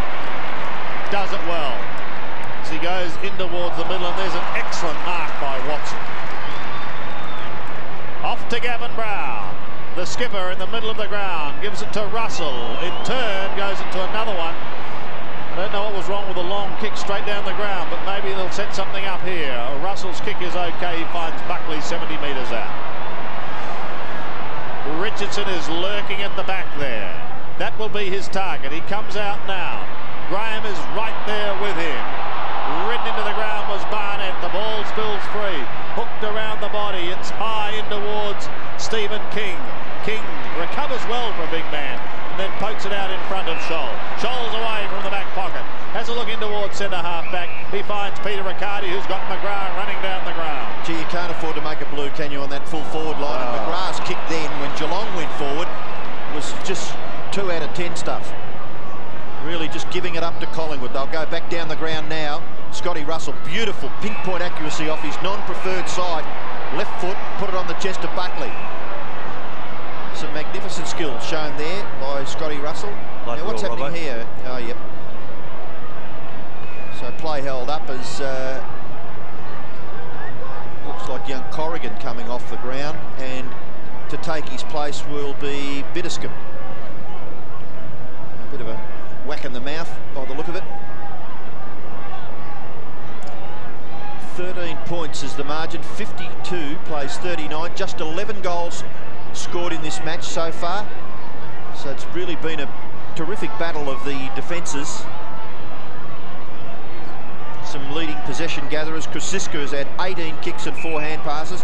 Scotty Russell 11 and 10. Scotty Crowe 12 and 4. Williams 13 and 2. The kick into the pocket has been punched over for a boundary throw-in on the Geelong ledger.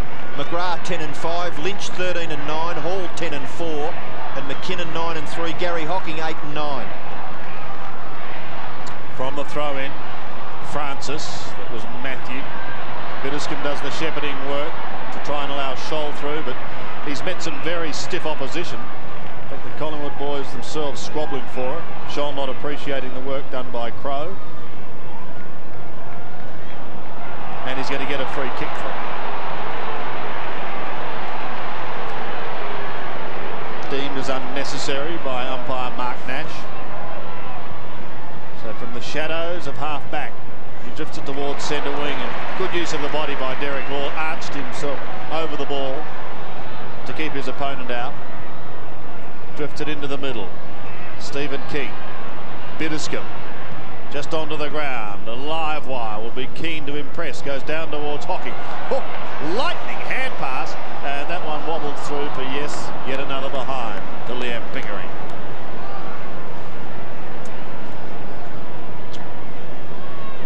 Six goals, 17. Plays 5-9. 14-point margin. Nathan Buckley's leg must be getting tired. Shane Watson kicking in. And kicks it straight to the opposition. And Lee Colbert is marked within scoring distance. Well, Buckley's all the way down at centre half forward, Robert, so there's no one who's going to be able to get back up there in time. Colbert could nearly kick a goal from here. It's a difficult angle. Player on the mark is about 40 metres from goal. He's just a little concerned, I guess. But now will make the attempt on Geelong's 7th goal. It is just offline and through for Lee Colbert's second behind for the game. And Gary Ayres, Paul Armstrong in the coach's box for Geelong. Had a fairly consistent year, the Cats. I think you said they're third on the ladder, Sandy, with 8 wins and 5 losses. Watson goes into the pocket. The mark is taken by Michael. He's very keen to notch 4 points here, figuring that 13 games could be very, very handy indeed. They've got a fairly tough run home. That's why this one's so important. Aren't they all? Look at Josh Marnie working hard, paddling the ball along in front, but McGrath, equal to the task, was right there with him. Tim McGrath, game number 135.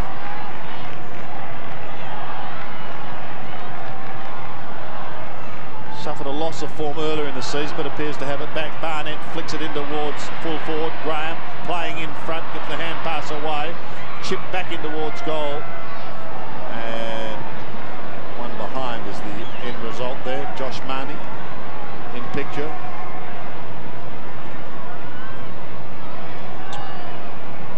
(5-10). Collingwood have added 4 behinds in this quarter. So Geelong aren't the only offenders in front of goal. Lynch took the mark, Sandy. I think the flick is going to kill Patrick for interference. Yes, it is to King. Lopes clear and floats one up towards Bitterscombe, who's on between centre wing and right half forward. Cats have done the bulk of the attacking in this quarter, but goals have been hard to get. Derek Hall in front, couldn't take it. Marty McKinnon takes a couple on. Ronnie Burns couldn't take it cleanly. And there's been a free kick plucked out of that for over the shoulder, and it's going the way of Collingwood. Will be taken by Jason Wild, who'll give it to his teammate there in Andrew Schäuble. Yes, bit of confusion down there on the ground, but eventually with the correct player, 54 plays 40. It's a 14-point margin in favour of Geelong.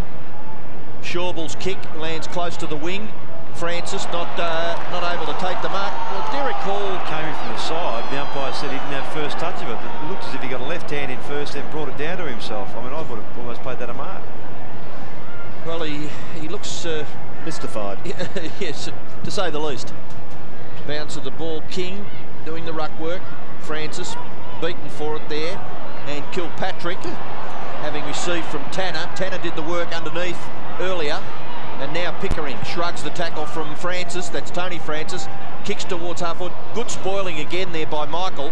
Not clear by right for Watson. Watson's kick chopped off by Brown. Maybe if he had let it go, Russell was a chance. But in these endeavours to get at the football, Kilpatrick has given the free kick away to Gavin Brown.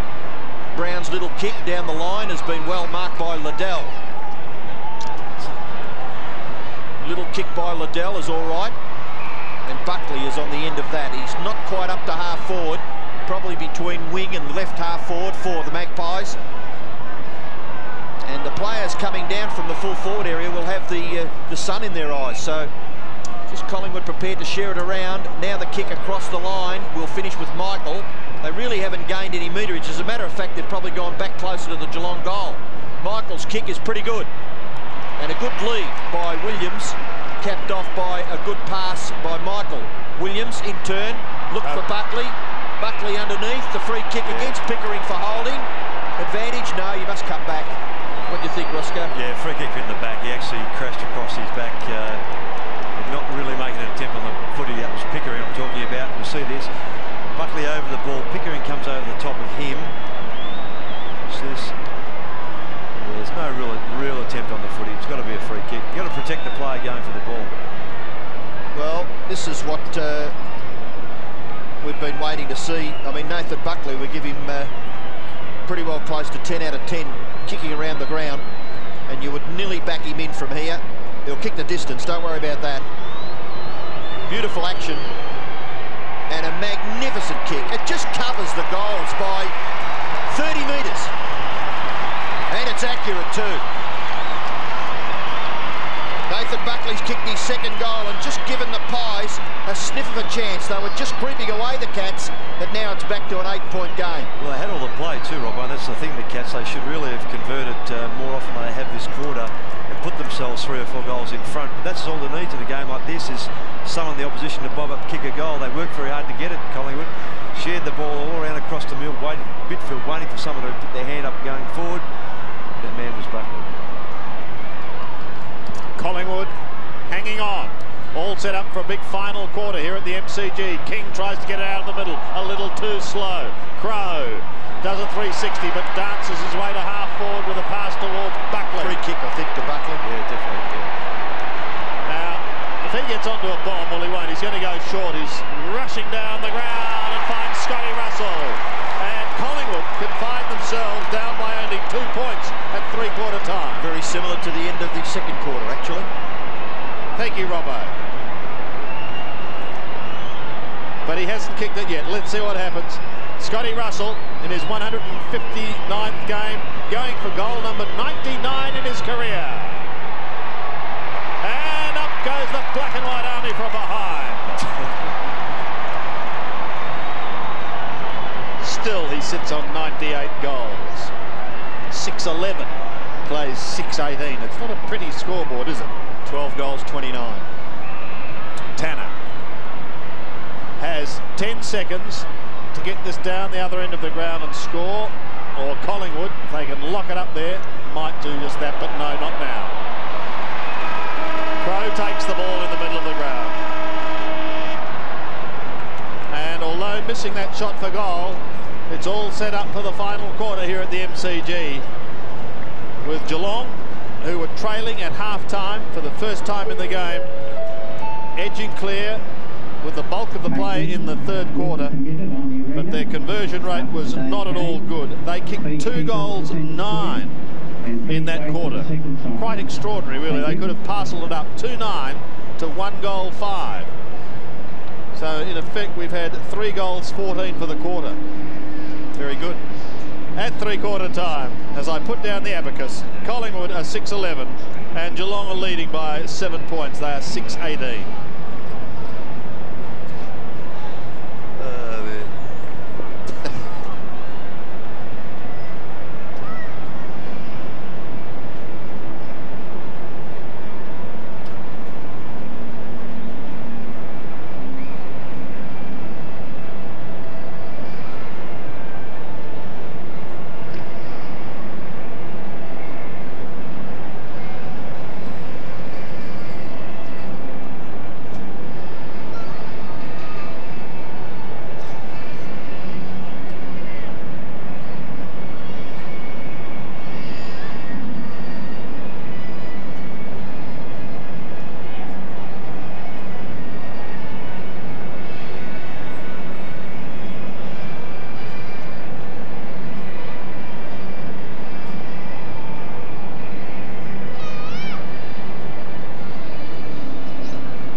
thought Scott Russell's played okay.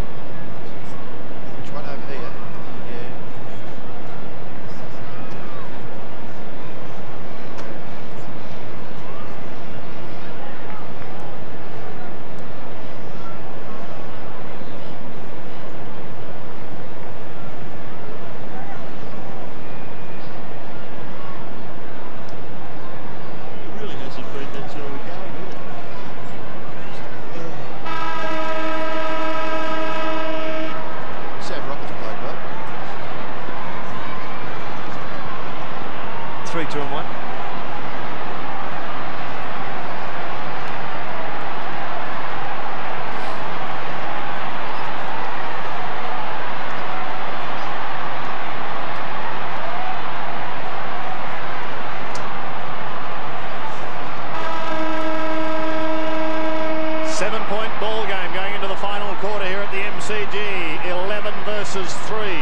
Collingwood and Geelong, and it's the Cats with their whiskers in front. What's going to happen at the start of this quarter? It's Lynch out of the middle. Paul Lynch has had an excellent game. Goes for goal, and up goes the blue and white.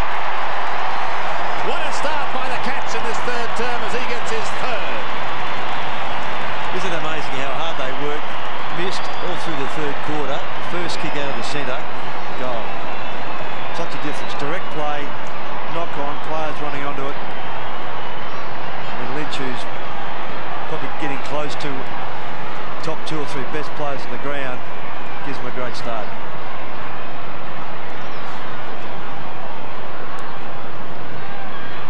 Quick hands by Bitterscombe to set it up for Lynch to get the goal. 3 goals in a very low-scoring game is a top effort by Paul Lynch. Williams into the half-forward area for Collingwood, taken by Watson. Kicks over his left shoulder. Gets reasonably good distance with the kick. Francis outnumbered back there. And Geelong will come away. Pickering's kick into the middle has been marked by McKinnon. Gets it back to Pickering. Handball over the top, Bitterscombe. Bitterscombe running with the footy off his left foot. Just waits the kick. And it's punched away there from Sanderson by Liddell. Michael run down by Sanderson. Ball spilled for a throw-in. A vital goal kicked at the start of the last quarter by Paul Lynch. 7 points the margin at 3/4 time. It is now 13. From the throw-in, Pickering at the back, wobbles it towards the 50. McKinnon in trouble, caught by Williams, gets the hand pass away to Lynch. He's had an excellent game. Back to Pickering and now Kilpatrick. 65 metres out, spirals a punt into the sunshine, in towards full forward. Tackle could have almost been high. The ball is held. Chad Liddell picks himself up, so too does Sanderson, and there'll be a bounce. 25 metres out from the Geelong scoring zone. The Geelong chant has gone up. Richardson uses the body. Krasiska has been busy all day. Pokes it wide to the outer side. King and McDonald. McDonald towards the line. Good work by King.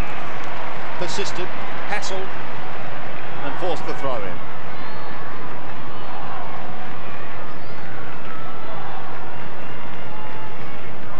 A win for Geelong will cement their spot in the top 3. And a loss to Collingwood will make it just that much harder as we approach crunch time of the season. Yes, I think with the interstate teams featuring in the 8, it's going to be interesting which position you do finally slot into after the home-and-home games, because the home ground advantage for the finals, interstate-wise, is going to be just tremendous. No question. McKinnon caught. And Scotty Russell will be forced to hand that one over for another bounce. So right half forward for the Cats. Shadows going nearly right across the MCG now. Big punch away there by Monkhorst, but only as far as Pickering. He's had 4 or 5 important touches early in this last term. Lynch gets it back to Bitterscombe. Bitterscombe into the pocket. Taken here by Wild for the Magpies. Back as far only as Hall. Left foot snapshot by Derek Hall is offline and through for 1 behind. 1 goal, 3 to Derek Hall. And that scoreline looking very messy, isn't it? 13 goals, 30 combined total, Geelong at this stage leading by 14 points. Graham Wright. Short to Liddell, who picks it up on the half volley, goes back to Wright. Look out, Graham Wright. Caught and pinned. And this kick could well decide the game.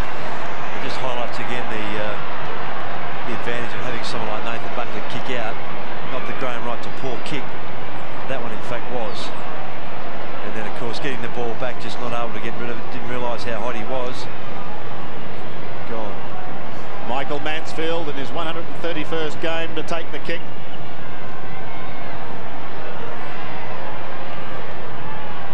Not a renowned goal kicker. Thank you, Sandy. Yet another behind. See, the goal umpires could be the most exhausted men on this ground today, almost. He was a goal kicker one day up at Collingwood. He kicked about 6, I think. And from memory, Geelong won the game through his agencies, really. 6-goal personal contribution. Well, it's taken to the 7 goals, 20. Now Williams goes to himself. And then a penetrating kick towards Schäuble, who tries to slap it over the back to accommodate Krasiska. He swipes it nicely to Crowe, and Collingwood's away. Crowe looks down towards the half-forward line. No one coming at him, only Brad Scholl, and he takes the mark on the chest.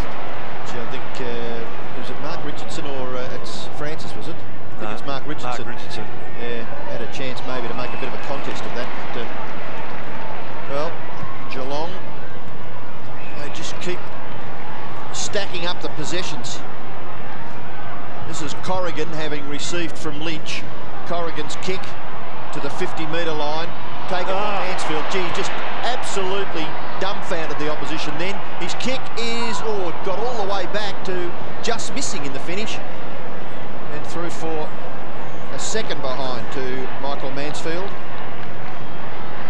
7:21 in what looks like ideal football conditions. Paul Williams, a very good kick at the football, goes in short and finds Crowe. Couldn't take the mark. Handball away. Wild a chance. Out wide is still to McDonald. Back to Wild. He's forced to kick quickly. Just basically giving it up. King there for Geelong. Able to run away from Monkhorst. Handball to McKinnon. In turn tried to get it back to King. Good contest provided here by the Geelong forwards to try and hold it in. Marnie just a slight fumble, but the tackle indiscriminate. And he gets the free kick away to McDonald. McDonald to Schäuble. Schäuble at centre half back. Hand pass to Williams. Williams short. Collingwood must get a goal out of this if they are to win the game. Russell and Brown combine. Krasiska dumped. Back goes Bitterscombe. Handball really didn't hit its target. In goes Marnie, made a good contest of it. Hocking locks it up, and the umpire will bounce. Great effort by Marnie, but the handball coming to the stationary Collingwood play. Never handball to someone standing still. Unnecessary. 63 plays 47. 14.5 minutes remaining. Richardson over the top, pokes it wide, taken away by Brad Scholl, the only one there, and it's Geelong to Derek Hall. He marks on the outer wing. Hall looks downfield. Brad Scholl has run on down. He can keep going here. Out of the sunshine and into the shadows. In towards half forward. Good work by Sanderson. Controlled it well, then bends it round his body. Which way will it bounce? Michael is there and sees it through for yet another behind. Rocker on the sidelines, struggling with his game and in particular with his confidence at the moment. Wouldn't Collingwood dearly love him firing? Graham Wright takes the hand pass in the back pocket. Goes to another one to Scotty Crowe. Back to Paul Williams. Williams blasts his way towards the middle. Maybe this time to Krasiska they can start something. Krasiska's on centre wing. 50. And he's got 50 against Buddha now. That could prove very costly. And Buddha is furious. Wonder what he said to the umpire. Well, I was watching Gavin Brown take off, Rob, and I just wonder whether Hocking thought that Krasiska had played on, so he fudged over the mark. The umpire saying no, he hadn't played on, so you've encroached. coffee and scones later with the umpire, Gary Hocking? Oh, definitely. Well, could prove to be very, very costly. Krasiska is going to be having a shot from just 25 metres out. Well, he did let go pretty quickly, didn't he? I mean, he was just holding him up. Yeah, that's exactly right. Well, he's going to make Gary Hocking pay for that rare error by an experienced campaigner, the Geelong midfielder, and Krasiska has kicked the goal to just give Collingwood a chance. They trail by 11 points. There's plenty of time left. Krasiska's first goal for the day. It's a pretty tough penalty, Robbo. Yeah, the more and more you look at it, just holding him up. Yep. Knowing he's a left foot, he's going to run around and have a shot. Just hold him back. 13.5 minutes left in the game. 11 points the margin in favour of the Cats. Might just fire up Gary Hocking to even greater heights. Out of the middle, a good smother. Sees it head towards Derek Hall territory at half forward. Graham Wright trying to defend, can't take it. McKinnon on his birthday does well, the surge at forward.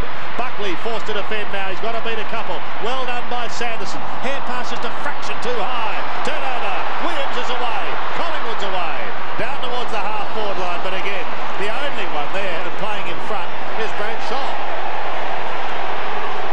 Off to McGrath. Geelong fans want 50 for that one. They don't get it. He goes in towards Riccardi. The left footer swings around now. Passes inside 50. Drops a little short for Mansfield. Needs help. Gets it through Derek Hall. Now Derek can shut this game out just about. He shoots towards goal and it's touched on the line.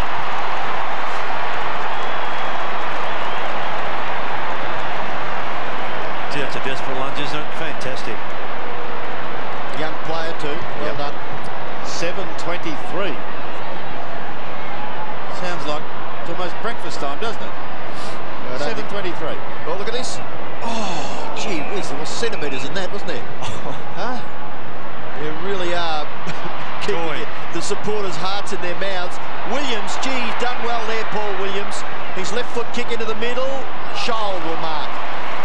Very, very consistent, reliable player, Brad Scholl. 10th kick coming up, 7 hand passes out wide to Derek Hall. Derek Hall into the pocket, McKinnon. This will be about their 3rd or 4th shot in the last minute and a half from about that area. Knocked away by Michael. Gets the hand pass to McDonald. McDonald down the line. It bounces just inside. Oh, the precision in the last 2 or 3 minutes has been terrific. Great effort by Michael there because Mansfield sat behind him thinking the ball was just going to carry that fraction further.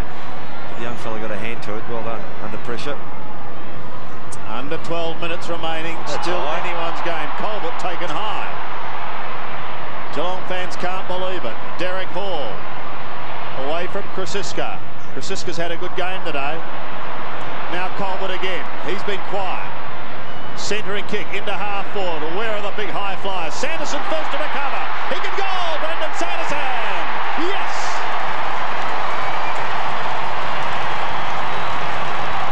Seventh goal for the season to Brendan Sanderson, but that could be the one that says good night to Collingwood. Yes, and Robbo just saying to me, 3 Collingwood players through that mark, quite rightly so. Monkey, the big fella, came in as well. No one on the deck. Sanderson keeps his feet. An easy goal result, but they had to get one at some stage. They just kept peppering and peppering. The pressure was going to show at some stage on Collingwood. 3 goals the advantage now for Geelong, and time ticking away for the Pies. 11.5 minutes left in the game, and for them to kick 3 goals, well, they've got to kick more than that to win the game. They've only kicked 7 so far in the match. The ball at half forward, left behind by Tanner, tidied up by Scholl. He's a positive player, isn't he? Gary Hocking. The little kick out towards the wing. Good diving effort by Bitterscombe. And he's taken the mark. Centre wing for the Cats. Craig Bitterscombe kicks it down towards half forward. But Brown got rid of his opponent and has marked safely on his chest. Goes down towards the wing where Russell has made good position. Russell really with no one to kick to. So he's forced to carry the ball and then kick it beautifully with his left foot to Wild. Wild goes for goal, and Jason Wild replies quickly for the Magpies. First goal for the day, kicked by Jason Wilde, but more importantly, it just keeps Collingwood hanging on the edge. Yes, he's had a tough job all day, Jason Wilde. He's had the run with Gary Hocking. He's had a bit of it himself, 11-3. No more important possession today than this one. Just gets away from Hocking, who just didn't read the fly of that ball that well. When they've been at a premium, that's a great goal. So Tony Shaw and his men not lying down. Time enough for Collingwood if they're good enough. 71 plays 59. Richardson beaten, but who can take it out of the middle? Floats towards Russell. His hand pass and turn not good. Kilpatrick goes wider. Wild again will be first to it. Kilpatrick tries to make amends. McDonald is caught. The cry of ball goes up from Geelong fans. That's terrific work from Kilpatrick, Sandy. He just followed the ball up, but it was 1-on-2, then the tackle then after a couple of efforts. Terrific. Ball up again. King belts it down. It's a Collingwood free kick. Umpire said he put his hand on the shoulder when he had the thumb. Richardson to take it. Well, if they get the next one, the stadium will erupt. Pushed wide. Scholl. Been so effective. Loses it this time. Barnett gives the hand pass away. Here's a go for Buckley. 40 metres out of his goal. Here comes Collingwood. 3 goals to Nathan Buckley, and the Pies are back in it. Well, this game typifies the season. Collingwood looked down and out, just kept coming back. Here's another one. Good pressure on Scholl by the forwards there, just bottled him up. And then the handball by Barnett just to set Buckley up. Very good.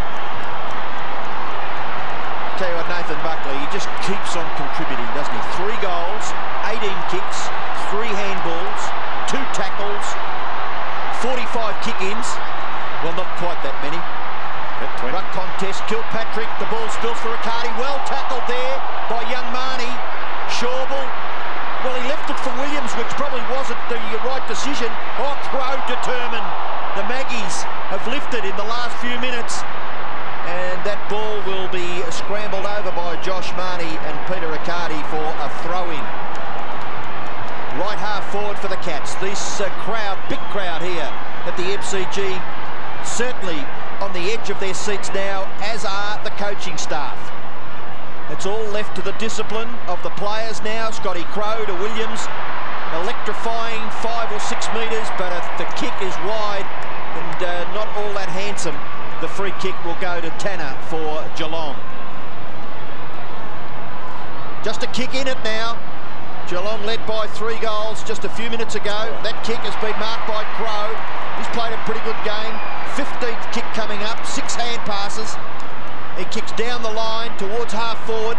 Francis makes a contest of it between Stoneham and Scholl, and the ball will be thrown in, not quite up to left half forward for the Maggies. 71 plays 65. 9 minutes left in the game. King and Richardson. Richardson tries to get rid of young Stephen King, then gets the hand pass away. Riccardi left it for Bitterscombe, just to maybe a little bit of misunderstanding there by the 2 Geelong players, and the ball will be bounced.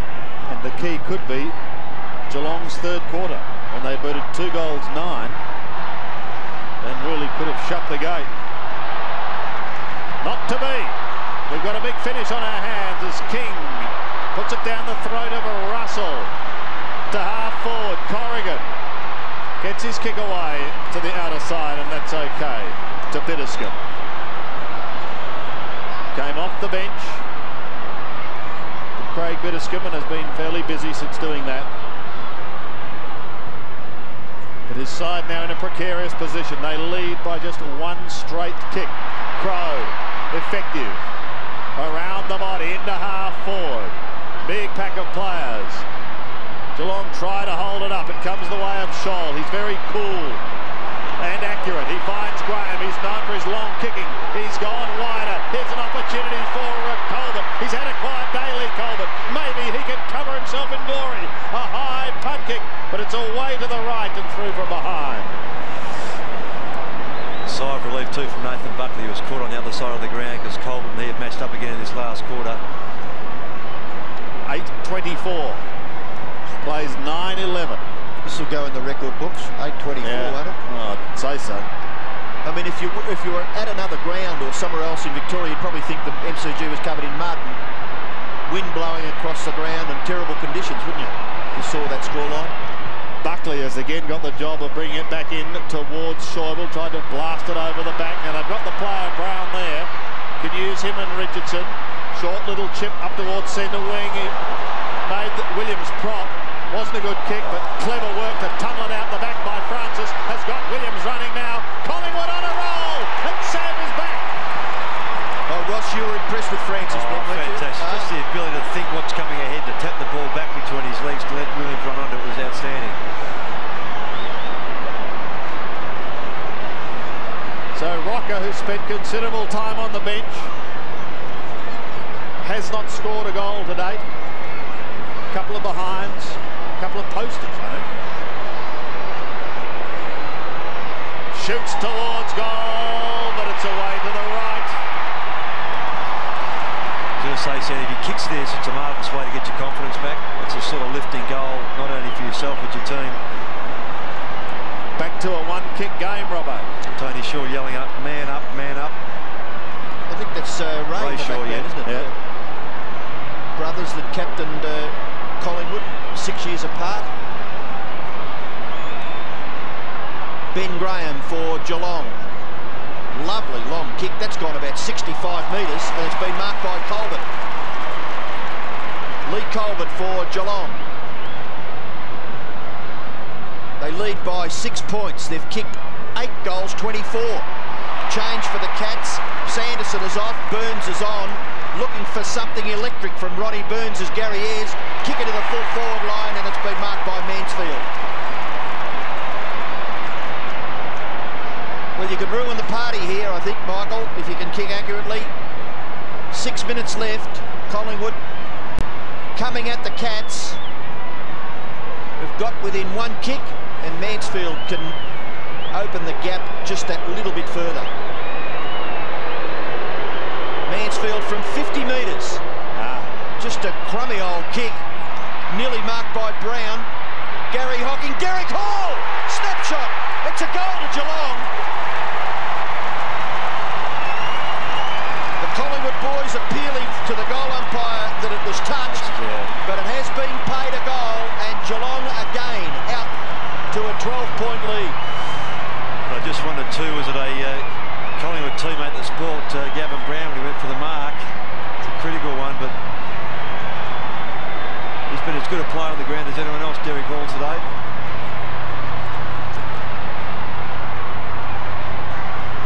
Two goals to Hall, 16 kicks, 5 hand passes, 8 marks.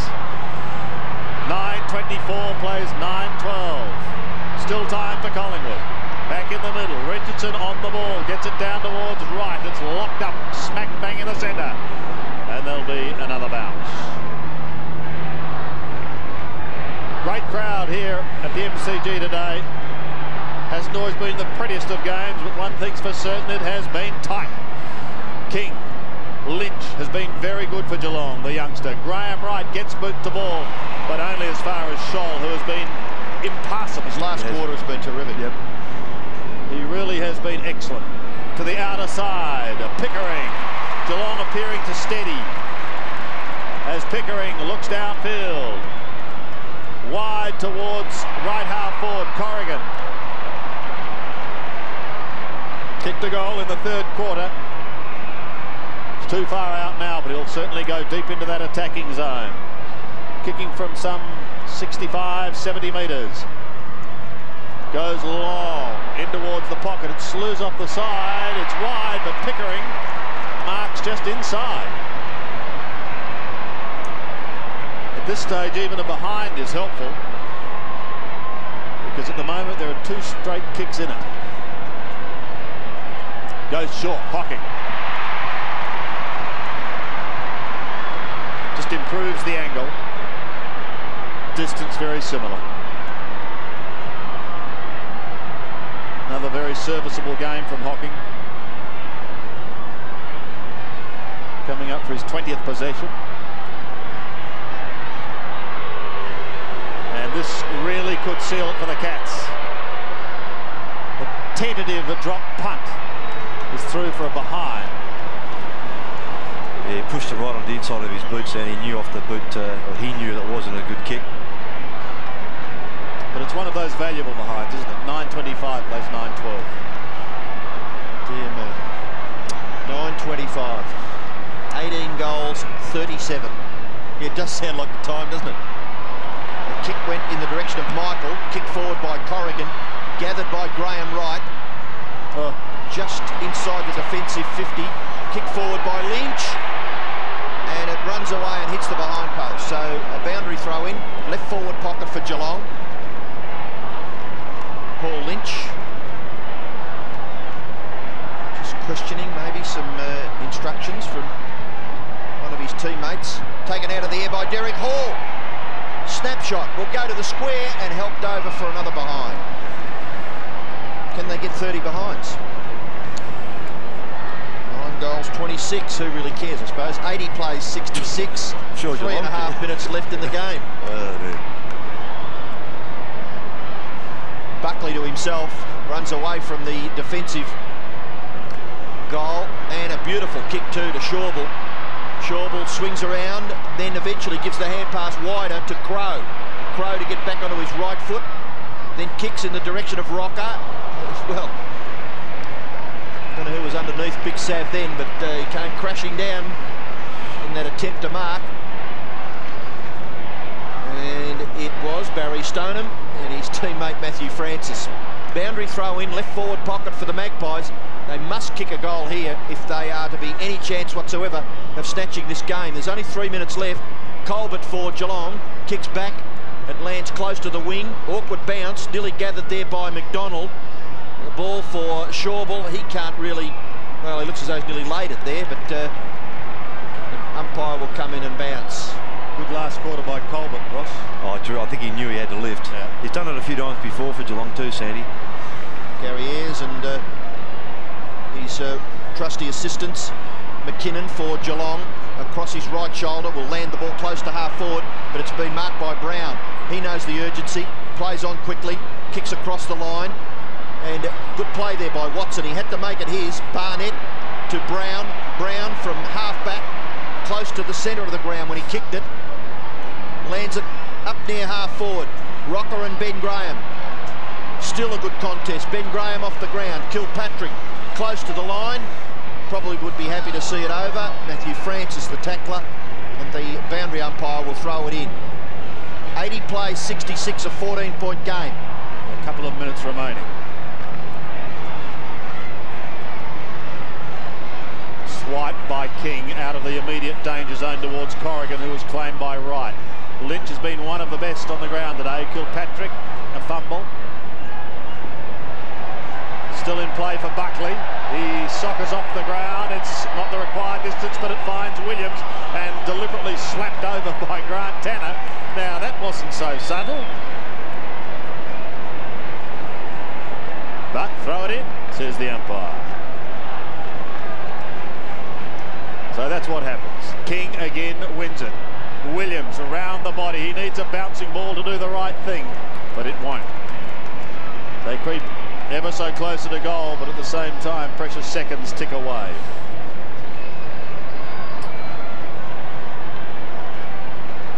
Graham, Rocker, the 236ers locked in combat. Sav couldn't take it. A snap by Josh Marnie.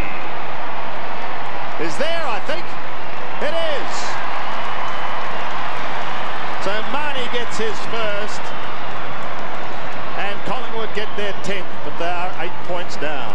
Yeah, just his third game, Sam. I've been pretty impressed on his attack on the football, Josh Marnie. Just goes straight ahead, straight lines, no deviation. They've been very committed. A deserving goal here, just in the congestion.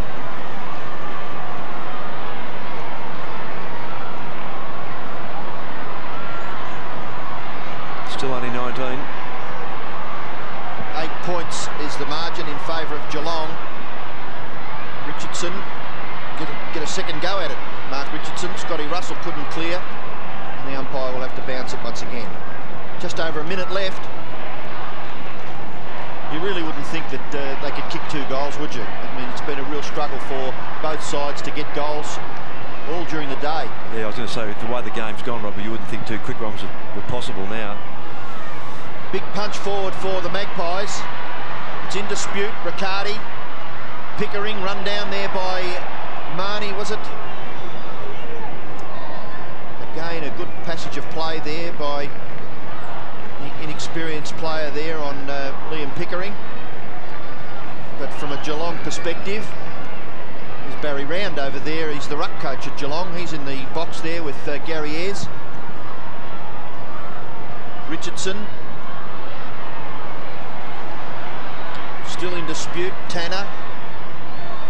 Colbert. And the boundary umpire will be asked to throw it in once again.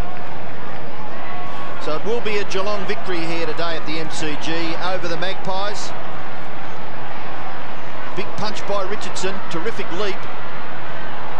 Wild, receiving from Barnett, McKinnon, Barnett into the action again. The ball spills for Marnie. Well, I thought maybe he could have got a free kick there, but the umpire will bounce. I guess who came through to affect the smother as the kick was about to be had? Bradshaw. All over. A delighted Gary Ayres takes the 4 premiership points over Tony Shaw and Collingwood. Geelong successful in a tight contest here at the MCG. The final scoreline, Geelong 9-26. 8-point victors over Collingwood, 10-12, 72.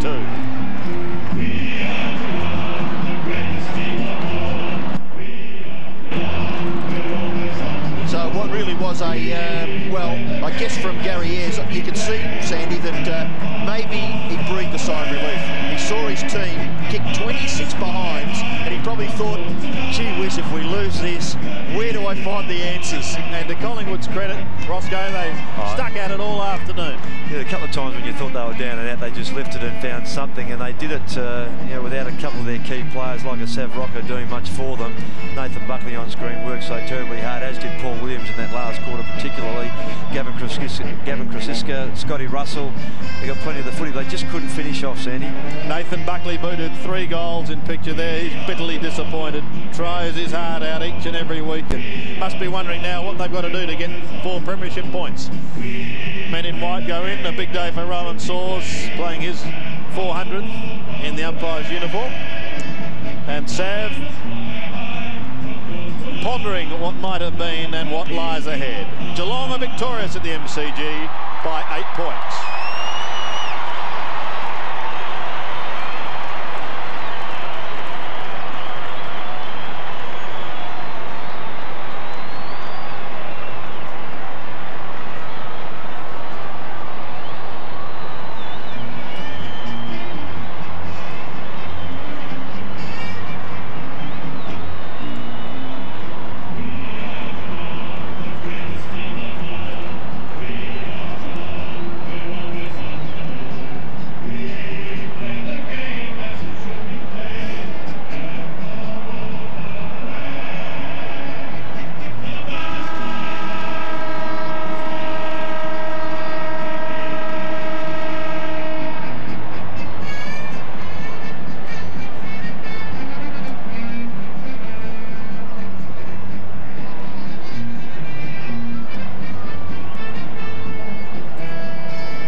Yes, I can.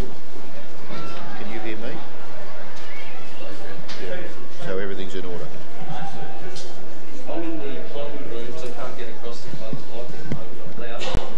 I'm loud. We're going to do a cross review in a second. Righto.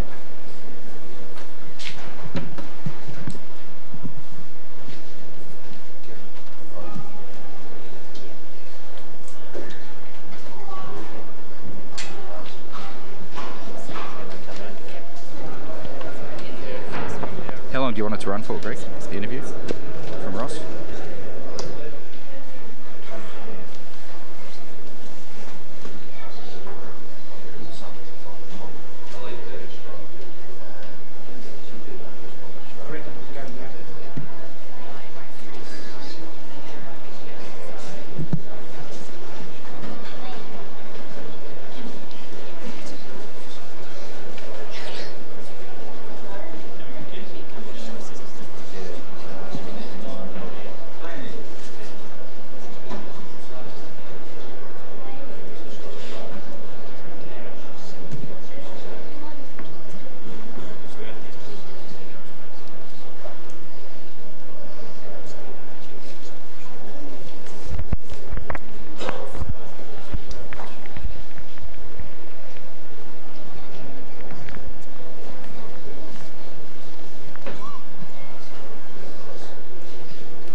Okay, can we do a mic check? A mic check for Robert, please. Mic check. 1, 2, 3, 4, 5, 6, 7, 8, 9, 10. Thank you. Yes. That's fine. That's upside. Not very good.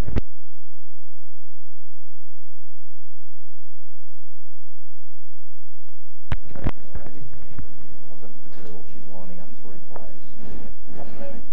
Good. Well, not all of them will want to do it, you know. No. So she just said, can you give me 3 names? They've asked me if a player, he comes here, and we're not ready. We're not ready. We can record ice. Well, all I need to know is what, when you go, Yep, direct. We'll tell you. Whether we're going live or whether we're recording. If we go live, we'll have to plug the player. If we go live, we'll have to plug the player in. Yep.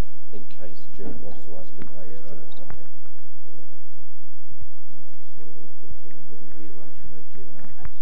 At the bench. Outside the bench. Right, thank you. All right.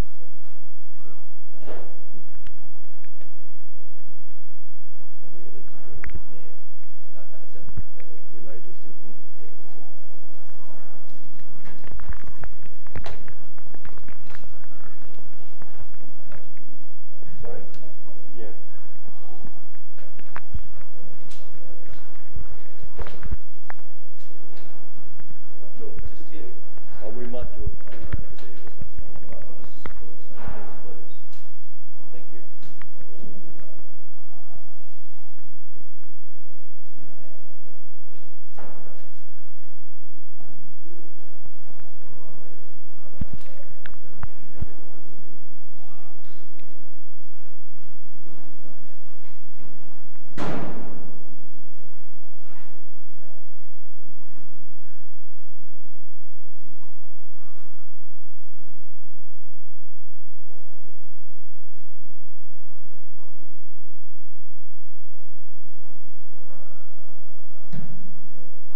said, he said most of us sort of had a dip today, but still too many passengers, and We're ready to go.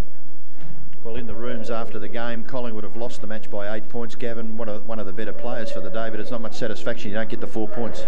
No, it's not. We've been fairly disappointing over the last 6 weeks, which is obvious by the way we've been playing and the losses we've sort of built up. And I think it's just at the stage now we've just got to really hit the track really hard and just keep plugging away, I suppose. The last couple of games we haven't been beaten badly, but there's still too many passengers, and we're not playing well as a group, and our skills aren't up to scratch. And I really think like today we didn't go to the next level like Geelong did. We sort of were plugging away all right, and they sort of stepped up to the next level, which we've all got to aspire to get to, I suppose.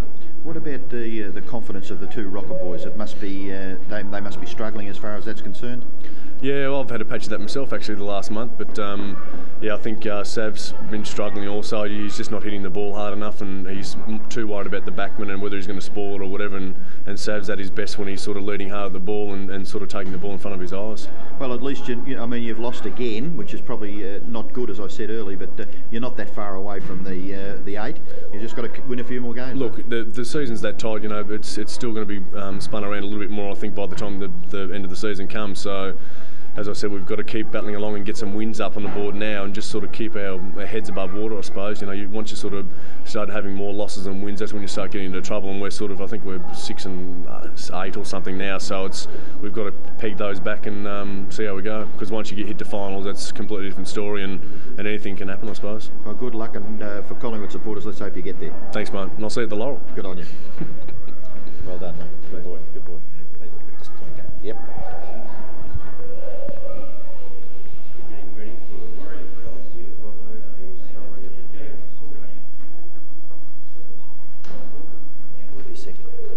I'm not sure what we're doing now, so I'll catch up with you in shortly, all right? Thanks for doing that. That was great. You got that there?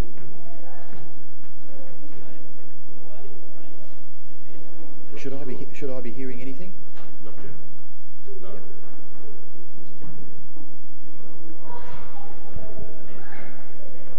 Oh yeah. Coming up now. Yep. Got to be really careful with the earpiece. Yeah, that's all right. That's all right, Wayne. Yeah, that's okay. Yeah, that's good. Yeah, I won't have to look down there. Yeah.